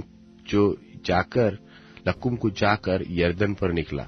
वहां से वह सिवाना पश्चिम की ओर मुड़कर अजनो ताबोर को गया, और वहां से हुक्कोक को गया, और दक्षिण और जुबलून के भाग तक, और पश्चिम की ओर आशेर के भाग तक, और सूर्यास्त की ओर यहूदा के भाग के पास की यरदन नदी पर पहुंचा। और उनके गढ़वाले नगर ये है, अर्थात सिद्दीम, सेर, हम्मत, रक्कत, किनेरेत, अदामा, रामा, हासोर, केदेश, Edrei, एन्हासेर, iron, Migdalel, Horem, Bethanath और बेतशेमेश। ये 19 नगर गांव समेत उनको मिले। कुलों के अनुसार नप्तालियों के गोत्र का भाग नगरों और उनके गांव समेत यही ठहरा। 7वीं चिट्ठी कुलों के अनुसार दानियों के गोत्र के नाम पर निकली। और उनके गांव के भाग के सिवान में सोरा, एश्ताओएल, इरशेमेश, शालबीन, अय्यालोन, इतला, एलोन, तिम्ना, एक्रोन, एलतके, गिब्बतोन, बालात, यहूद, बने बरक, कत्रिमोम, मेयरकोर्न और रक्कोन ठहरे। और यापो के सामने का सिवाना भी उनका था। और दानियों का भाग इससे अधिक हो गया, अर्थात दानी लेशेम पर चढ़कर उसे लड़े और उसे लेकर तलवार से मार डाला और उसको अपने अधिकार में करके उसमें बस गए और अपने मूल पुरुष के नाम पर लेशेम का नाम दान रखा। कुलों के अनुसार दानियों के गोत्र का भाग नगरों और गांवों समेत यही ठहरा। जब देश का बांटा जाना सिवानों के अनुसार निपट गया, तब इस्राएलियों ने नून के पुत्र यहोशू को भी अपने बीच में एक भाग दिया। यहोवा के कहने के अनुसार उन्होंने उसको उसका मांगा हुआ नगर दिया। यह एफ्रेम के पहाड़ी देश में का विम्नस्तेरह है और वह उस नगर को बसाकर उसमें रहने लगा। जो भाग एलीआजर याजक और नून के पुत्र यहोशू और इस्राएलियों के गोत्रों के घरानों के पुरुषों के मुख्य पुरुषों ने शिलो में मिलाप वाले तंबू के द्वार पर यहोवा के सामने चिट्ठी डाल डाल के बांट दिए, वह यही है। निदान उन्होंने देश विभाजन का काम निपट दिया। यहोशू अध्याय 20। यहोशू अध्याय 20। फिर यहोवा ने यहोशू से कहा, इस्राएलियों से यह कह कि मैंने मूसा के द्वारा तुमसे शरण नगरों की जो चर्चा की थी उसके अनुसार उनको ठहरा लो, जिससे जो कोई भूल से बिना जाने किसी को मार डाले वह उनमें से किसी में भाग जाए। इसलिए वे नगर खून के पलटा लेने वाले से बचने के लिए तुम्हारे शरण स्थान ठहरे। वह उन नगरों में से किसी को भाग जाए और उस नगर के फाटक में से खड़ा होकर उसके पुरनियों को अपना मुकद्दमा कहे सुनाए और वे उसको अपने नगर में अपने पास टिका ले और उसे कोई स्थान दे जिसमें वह उनके साथ रहे। और यदि खून का पलटा लेने वाला उसका पीछा करे तो वे यह जानकर कि उसने अपने पड़ोसी को बिना जाने और पहले उससे बिना बैर रखे मारा, उस खूनी को उसके हाथ में न दे। और जब तक वह मंडली के सामने न्याय के लिए खड़ा न हो और जब तक उन दिनों का महायाजक न मर जाए, तब तक वह उसी नगर में रहे। उसके बाद वह खूनी अपने नगर को लौटकर जिससे वह भाग आया हो अपने घर में फिर रहने पाए। और उन्होंने नप्ताली के पहाड़ी देश में गलील के केदेश को और एफ्रेम के पहाड़ी देश के में शेकेम को और यहूदा के पहाड़ी देश में किर्यतर्बा को, जो हेब्रोन भी कहलाता है, पवित्र ठहराया। और यरीहो के पास के यरदन की पूर्व की ओर उन्होंने रूबेन की गोत्र के भाग में बेसेर को भी, जो जंगल में चौरस भूमि पर बसा हुआ है, और गाद के गोत्र के भाग में गिलाद के रमोत को और मनश्शे के गोत्र के भाग में बाशान के गोलान को ठहराया। सारे इस्राएलियों के लिए और उनसे बीच रहने वाले परदेशियों के लिए भी जो नगर इस मनसा से ठहराए गए कि जो कोई किसी प्राणी को भूल से मार डाले, सो उनमें से किसी से भाग जाए और जब तक न्याय के लिए मंडली के सामने खड़ा न हो तब तक खून का पलटा लेने वाला उसे मार डालने न पाए। वह यही है। यहोशू अध्याय 21। यहोशू अध्याय 21। तब लेवियों के पुरुषों के घरानों के मुख्य मुख्य पुरुष एलीआजर याजक और नून के पुत्र यहोशू और इस्राएली गोत्रों के पुरुषों के घरानों के मुख्य मुख्य पुरुषों के पास आकर कनान देश के शिलो नगर में कहने लगे, यहोवा ने मूसा से हमें बसने के लिए नगर और हमारे पशुओं के लिए उन्हीं नगरों की चराइयाँ भी देने की आज्ञा दिलाई थी। तब इस्राएलियों ने यहोवा के कहने के अनुसार अपने अपने भाग में से लेवियों को चराइयों समेत ये नगर दिए और कहातियों के कुलों के नाम पर चिट्ठी निकली। इसलिए लेवियों में से हारून याजक के वंश को यहूदी शमोन और बन्यामीनी के गोत्रों के भागों में से 13 नगर मिले और बाकी कहातियों को एफ्राइम के गोत्र के कुलों और दान के गोत्र और मनुष्य के आधे गोत्र के भागों में से चिट्ठी डालकर 10 नगर दिए गए और गेशोनियों को इस्साकार के गोत्र के कुलों और आशेर और नप्ताली के गोत्रों के भागों में से और मनुष्य के उस आधे गोत्र के भागों में से भी जो बाशान में था चिट्ठी डालकर 13 नगर दिए गए। और कुलों के अनुसार मरारियों को रूबेन, गाद और जुबलून के गोत्रों के भागों में से 12 नगर दिए गए, जो आज्ञा यहोवा ने मूसा से दिलाई थी। उसके अनुसार इस्राएलियों ने लेवियों को चराइयों समेत ये नगर चिट्ठी डालकर दिए। उन्होंने यहूदियों को और शिमोनियों के गोत्र के भागों में से ये नगर जिनके नाम लिखे हैं दिए। ये नगर लेवीय कहाती कुलों में से हारून के वंश के लिए थे, क्योंकि पहली चिट्ठी उन्हीं के नाम पर निकली थी। अर्थात उन्होंने उनको यहूदा के पहाड़ी देश में चारों ओर की चराइयों समेत किर्यत अर्बा नगर दे दिया, जो अनाक के पिता अरबा के नाम पर कहलाया और हेब्रोन भी कहलाता है। परंतु उस नगर के खेत और उसके गांव उन्होंने यपुन के पुत्र कालेब को उसकी निज भूमि करके दे दिया। तब उन्होंने हारून याजक के वंश को चराइयों समेत खूनी के शरण नगर हेब्रोन और अपनी अपनी चराइयों समेत लिब्ना, यत्तीर, एश्तमो, होलोन, दबीर, ऐन, युत्ता, बेत शेमेश दिए। इस प्रकार उन दोनों गोत्रों के भागों में से 9 नगर दिए गए और बन्यामीन के गोत्र के भाग में से अपनी अपनी चराइयों समेत ये 4 नगर दिए गए, अर्थात गिबोन, गेबा, अनातोत और अल्लोम। इस प्रकार हारून वंशी याजकों को 13 नगर और उनकी चराइयां मिली।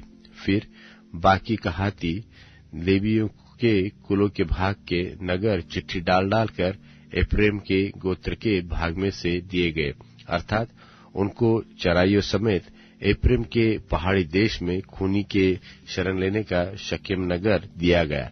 फिर अपनी अपनी चराइयों समेत गेजेर, किबसेम और बेथेरोन ये 4 नगर दिए गए और दान के गोत्र के भाग में से अपनी अपनी चराइयों समेत एलतके, गिब्बतोन, अय्यालोन और गत्रिमोन ये 4 नगर दिए गए और मनुष्य के आधे गोत्र के भाग में से अपनी अपनी चराइयों समेत तानाक और गत्रिमोन ये 2 नगर दिए गए। इस प्रकार बाकी कहातियों के कुलों के सब नगर चराइयों समेत 10 ठहरे। फिर लेवियों के कुलों में के गेर्शोनियों को मनुष्य के आधे गोत्र के भाग में से अपनी अपनी चराइयों समेत खूनी के शरण नगर बाशान का गोलान और बेशतरा ये 2 नगर दिए गए और इस्साकार के गोत्र के भाग में से अपनी अपनी चराइयों समेत किश्योन, दाबरत, यरमुत और एनगन्नीम ये 4 नगर दिए गए। आशेर के गोत्र के भाग में से अपनी अपनी चराइयों समेत मिशाल, अब्दोन, हेल्कात और रहोब ये 4 नगर दिए गए और नप्ताली के गोत्र के भाग में से अपनी अपनी चराइयों समेत खूनी के शरण नगर गलील का केदेश, फिर हमोतदोर और करतान, ये 3 नगर दिए गए।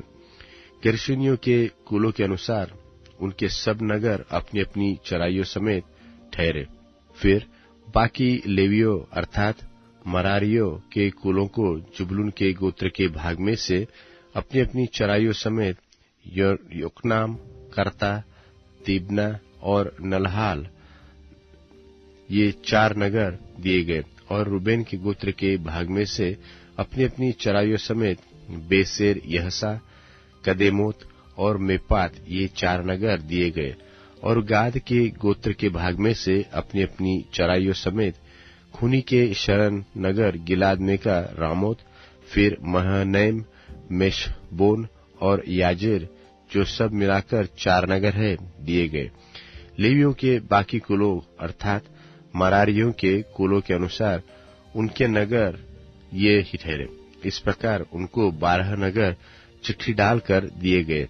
इस्राएलियों की निज भूमि के बीच लेवियों के सब नगर अपनी अपनी चराइयों समेत 48 ठहरे। ये सब नगर अपने अपने चारों ओर की चराइयों के साथ ठहरे। इन सब नगरों की यही दशा थी। इस प्रकार यहोवा ने इस्राएलियों को वह सारा देश दिया जिससे उनके पूर्वजों से शपथ खाकर देने को कहा था, और वे उसके अधिकारी होकर उसमें बस गए।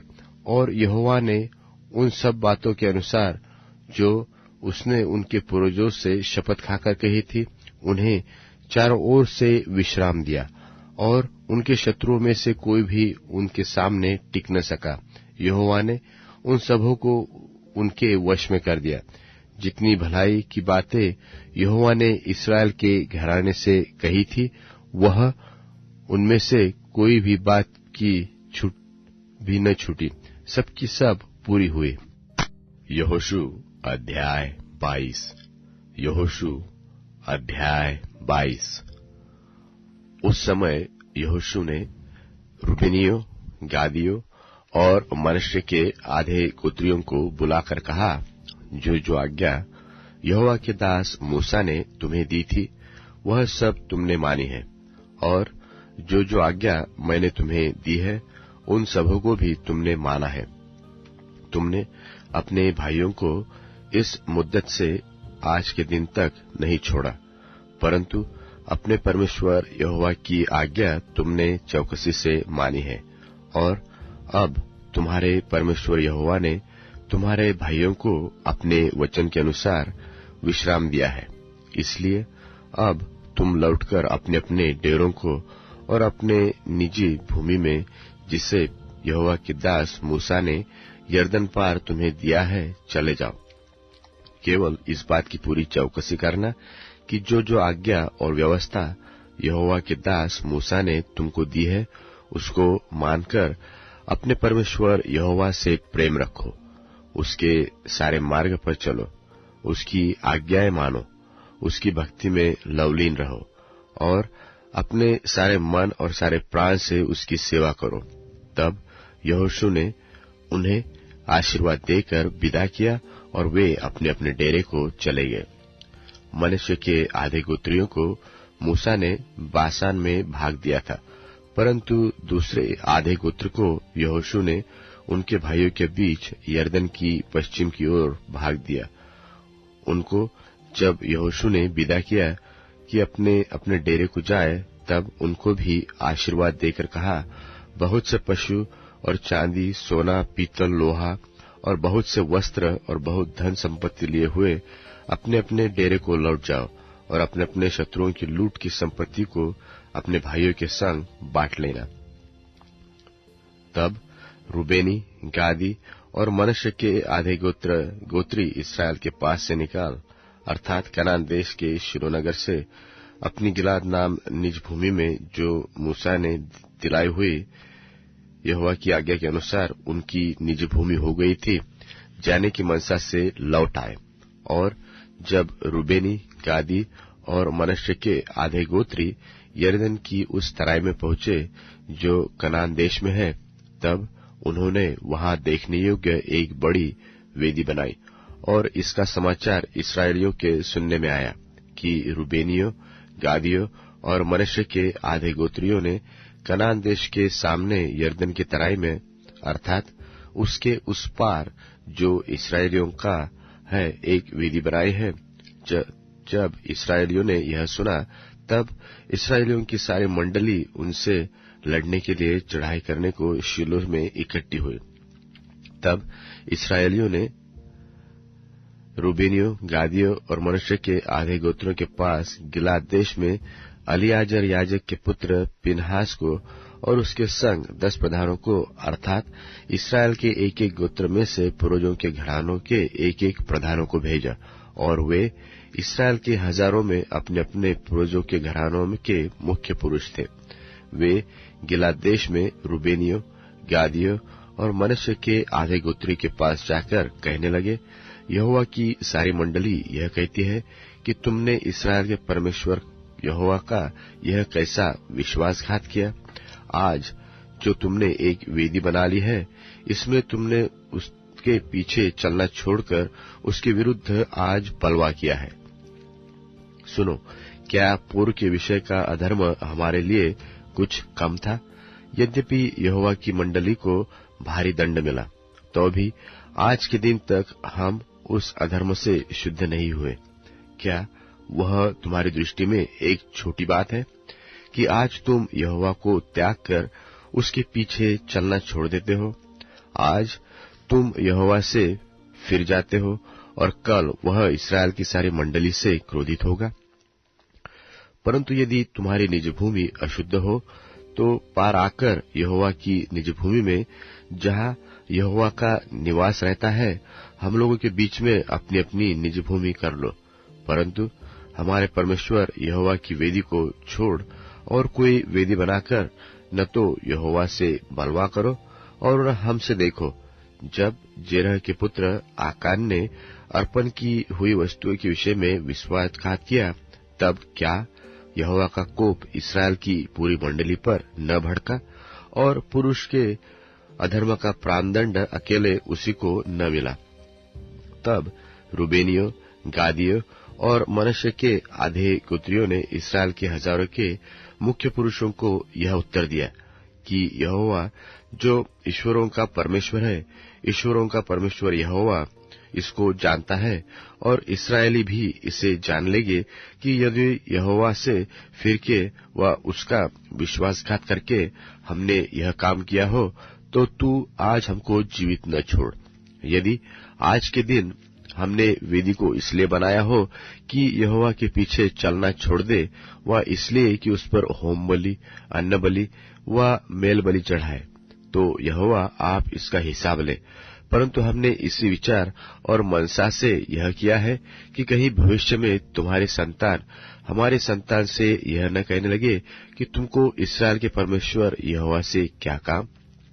क्योंकि हे रूबेनियों, हे गादियों, यहोवा ने जो हमारे और तुम्हारे बीच में यरदन को हद ठहरा दिया है, इसलिए यहोवा में तुम्हारा कोई भाग नहीं है। ऐसा कहकर तुम्हारी संतान हमारे संतान में से यहोवा का भय छुड़ा देगी। इसलिए हमने कहा, आओ हम अपने लिए एक वेदी बना ले, वह होम बलि व मेल बलि के लिए नहीं, परंतु इसलिए कि हमारे और तुम्हारे और हमारे बाद हमारे और तुम्हारे वंश के बीच में साक्षी का काम दे। इसलिए कि हम होम बलि, मेल बलि और बलिदान चढ़ाकर यहोवा के सन्मुख उसकी उपासना करें, और भविष्य में तुम्हारी संतान हमारी संतान से यह न कहने पाए कि यहोवा में तुम्हारा कोई भाग नहीं। इसलिए हमने कहा कि जब वे लोग भविष्य में हमसे व हमारे वंश से यो कहने लगे, तब हम उनसे कहेंगे, यहोवा के वेदी के नमूने पर बनी हुई इस वेदी को देखो, जिसे हमारे पुरखाओं ने होम बलि व मेल बलि के लिए नहीं बनाया, परंतु इसलिए बनाया था कि हमारे और तुम्हारे बीच में साक्षी का काम दे। यह हमसे दूर रहे कि यहोवा से फिरकर आज उसके पीछे चलना छोड़ दे और अपने परमेश्वर यहोवा की उस वेदी को छोड़कर जो उसके निवास के सामने है, होम बलि और अन्न बलि व मेल बलि के लिए दूसरी वेदी बनाए। रूबेनियों, गादियों और मनश्शे के आधे गोत्रियों की इन बातों को सुनकर पिनहास याजक और उसके संग मंडली के प्रधान, जो इस्राएल के हजारों के मुख्य पुरुष थे, वे अति प्रसन्न हुए। और एलीआजर याजक के पुत्र पिनहास ने रूबेनियों, गादियों और मनश्शेइयों से कहा, तुमने जो यहोवा का ऐसा विश्वासघात नहीं किया, इससे आज हमने यह जान लिया कि यहोवा हमारे बीच में है और तुम लोगों ने इस्राएलियों को यहोवा के हाथ से बचाया है। तब एलीआजर याजक का पुत्र पिनहास प्रधानों समेत रूबेनियों, गादियों के पास से गिलात होते हुए कनान देश में इस्राएलियों के पास लौट आया और यह वृत्तांत उनको कह सुनाया। तब इस्राएली प्रसन्न हुए और परमेश्वर को धन्य कहा और रूबेनियों और गादियों से लड़ने और उनके रहने का देश उजाड़ने के लिए चढ़ाई करने की चर्चा फिर न की। और रूबेनियों और गादियों ने यह कहकर कि यह वेदी हमारे और उनके मध्य में इस बात का की साक्षी ठहरे कि यहोवा ही परमेश्वर है, उस वेदी का नाम एद रखा गया, जिसका अर्थ ना मतलब साक्षी है। यहोशू अध्याय 23। यहोशू अध्याय 23। इसके बहुत दिनों के बाद जब यहोवा ने इस्राएलियों को उनके चारों ओर के शत्रुओं से विश्राम दिया और यहोशू बूढ़ा और बहुत आयु का हो गया, तब यहोशू सब इस्राएलियों को अर्थात पुरनियों, मुख्य पुरुषों, न्यायियों और सरदारों को बुलाकर कहने लगा, मैं तो अब बूढ़ा और बहुत आयु का हो गया हूं और तुमने देखा है कि तुम्हारे परमेश्वर यहोवा ने तुम्हारे निमित्त इन सब जातियों से क्या क्या किया, क्योंकि जो तुम्हारी ओर लड़ता आया है वह तुम्हारा परमेश्वर यहोवा है। देखो, मैंने इन बची हुई जातियों को चिट्ठी डालकर तुम्हारे गोत्रों का भाग कर दिया है और यरदन से लेकर सूर्यास्त की ओर के बड़े समुद्र तक रहने वाली उन सब जातियों को भी ऐसा ही दिया है, जिनको मैंने काट डाला है। और तुम्हारा परमेश्वर यहोवा उनको तुम्हारे सामने से उनके देश से निकाल देगा और तुम अपने परमेश्वर यहोवा के वचन के अनुसार उनके देश के अधिकारी हो जाओगे। इसलिए बहुत हियाव बांधकर जो कुछ मूसा की व्यवस्था की पुस्तक में लिखा है उसके पूरा करने में चौकसी करना। उससे न तो दाहिने मुड़ना और न बाएं। ये जो जातियां तुम्हारे बीच रह रही है, इनके बीच न जाना और न इनके देवताओं के नामों की चर्चा करना और न उनकी शपथ खिलाना और न उनकी उपासना करना और न उनको दंडवत करना, परंतु जैसे आज के दिन तक तुमने अपने परमेश्वर यहोवा की भक्ति में लवलीन रहते हुए वैसे ही रहते रहना।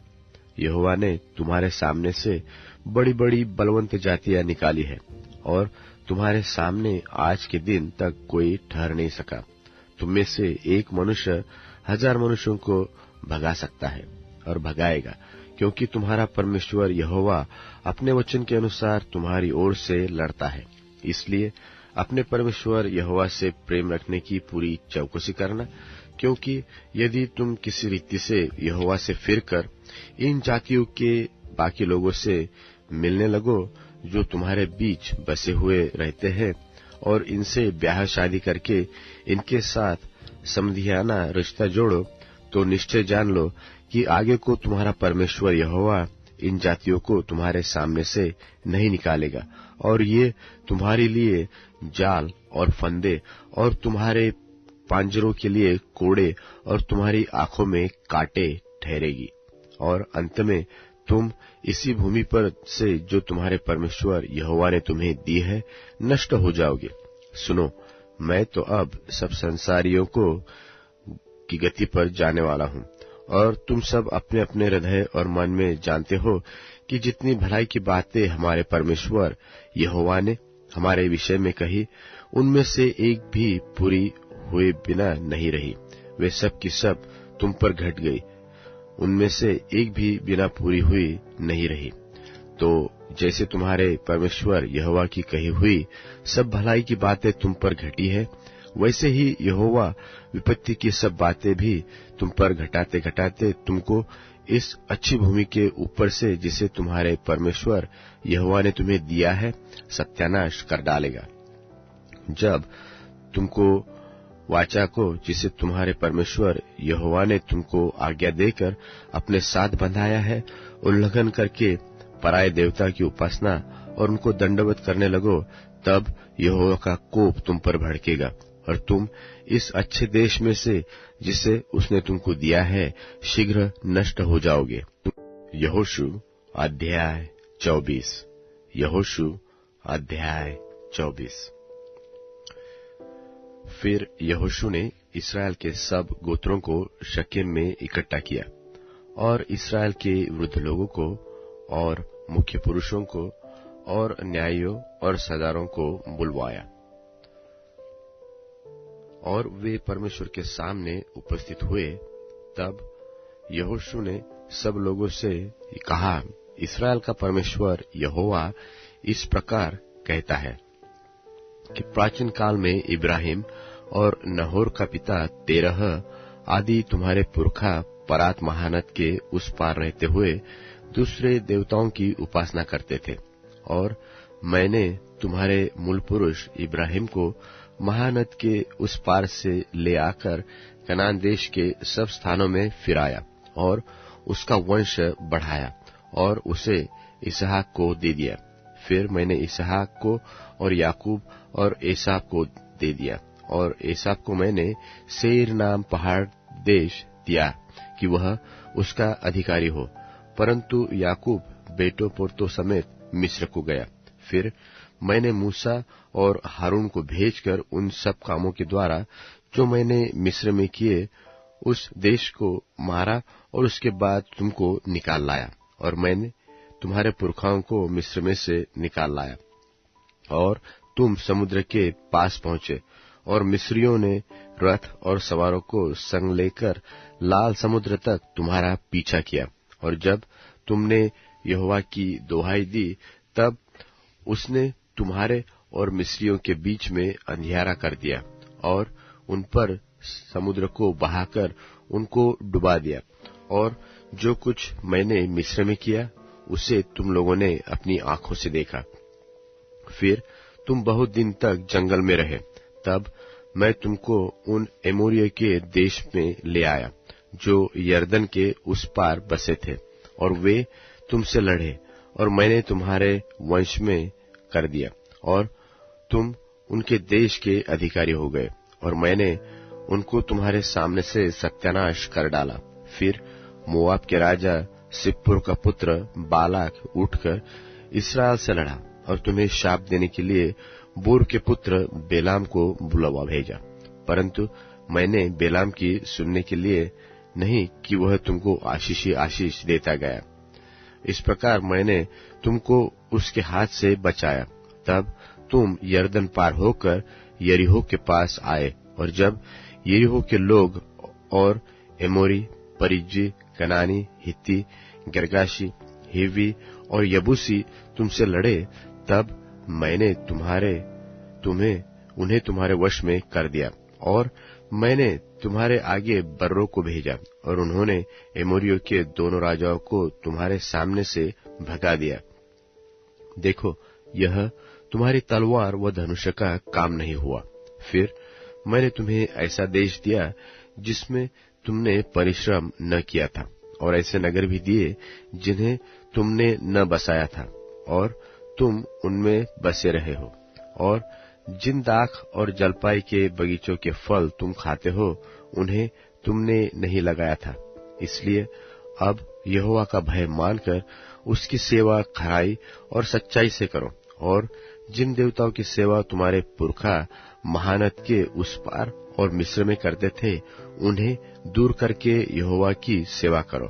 और यदि यहोवा की सेवा करनी तुम्हें बुरी लगे, तो आज चुन लो कि तुम किसकी सेवा करोगे, चाहे उन देवताओं की जिनकी सेवा तुम्हारे पुरखा महानद के उस पार करते थे, और चाहे एमोरियों के देवताओं की सेवा करो जिनके देश में तुम रहते हो, परंतु मैं तो अपने घराने समेत यहोवा ही की सेवा नित करूंगा।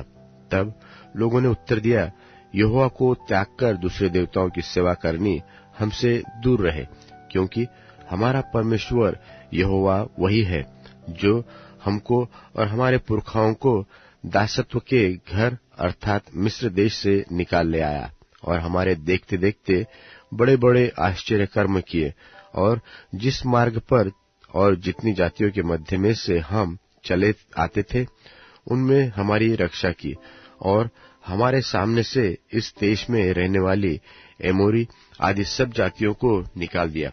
इसलिए हम भी यहोवा की सेवा करेंगे, क्योंकि हमारा परमेश्वर वही है। यहोशू ने लोगों से कहा, तुमसे यहोवा की सेवा नहीं हो सकती, क्योंकि वह पवित्र परमेश्वर है, वह जलन रखने वाला परमेश्वर है। वह तुम्हारे अपराध और पाप क्षमा न करेगा यदि तुम यहोवा को त्याग कर पराये देवताओं की सेवा करने लगोगे। तो यद्यपि वह तुम्हारा भला करता आया है, तो भी वह फिर कर तुम्हारी हानि करेगा और तुम्हारा अंत भी कर डालेगा। लोगों ने यहोशू से कहा, नहीं, हम यहोवा ही की सेवा करेंगे। यहोशू ने लोगों से कहा, तुम आप ही अपने साक्षी हो कि तुमने यहोवा की सेवा करनी अंगीकार कर ली है। उन्होंने कहा, हाँ, हम साक्षी है। यहोशू ने कहा, अपने बीच में से पराये देवताओं को दूर करके अपना अपना मन इस्राएल के परमेश्वर यहोवा की ओर लगाओ। लोगों ने यहोशू से कहा, हम तो अपने परमेश्वर यहोवा ही की सेवा करेंगे और उसी की बात मानेंगे। तब यहोशू ने उसी दिन उन लोगों के से वाचा बंधाई और शकेम में उनके लिए विधि और नियम ठहराया। यह सारा वृत्तांत यहोशू ने परमेश्वर की व्यवस्था की पुस्तक में लिख दिया और एक बड़ा पत्थर चुनकर वहां उस बांज वृक्ष के तले खड़ा किया जो यहोवा के पवित्र स्थान में था। तब यहोशू ने सब लोगों से कहा, सुनो, यह पत्थर हम लोगों का साक्षी रहेगा, क्योंकि जितने वचन यहोवा ने हमसे कहे हैं उन्हें इसने सुना है, इसलिए यह तुम्हारा साक्षी रहेगा। ऐसा न हो कि तुम अपने परमेश्वर से मुकर जाओ। तब यहोशू ने लोगों को अपने अपने निज भाग पर जाने के लिए विदा किया। इन बातों के बाद यहोवा का दास नून का पुत्र यहोशू 110 वर्ष का होकर मर गया, और उसको तिम्नत्सेरह में, जो एप्रैम के पहाड़ी देश में गात नाम पहाड़ की उत्तर अलंग पर है, उसी के भाग में मिट्टी दी गई। और यहोशू के जीवन भर और जो वृद्ध लोग यहोशू के मरने के बाद जीवित रहे और जानते थे कि यहोवा ने इस्राएल के लिए कैसे कैसे काम किए थे, उनके भी जीवन भर इस्राएली यहोवा ही की सेवा करते रहे। फिर यूसुफ की हड्डियां जिन्हें इस्राएली मिस्र में से ले आए थे, सो वह भी शकेम की भूमि में उस भाग में गाड़ी गई जिसे याकूब ने शकेम के पिता हमोर से 100 चांदी के सिक्कों में मोल लिया था। इसलिए वह यूसुफ की संतान का निज भाग हो गया। फिर हारून का पुत्र एलियाजर भी मर गया और उसको एप्रैम के पहाड़ी देश में उस पहाड़ी पर मिट्टी दी गई जो उसके पुत्र पिनहास के नाम पर गिबत पिनहास कहलाती है, और उसको दे दी गई थी।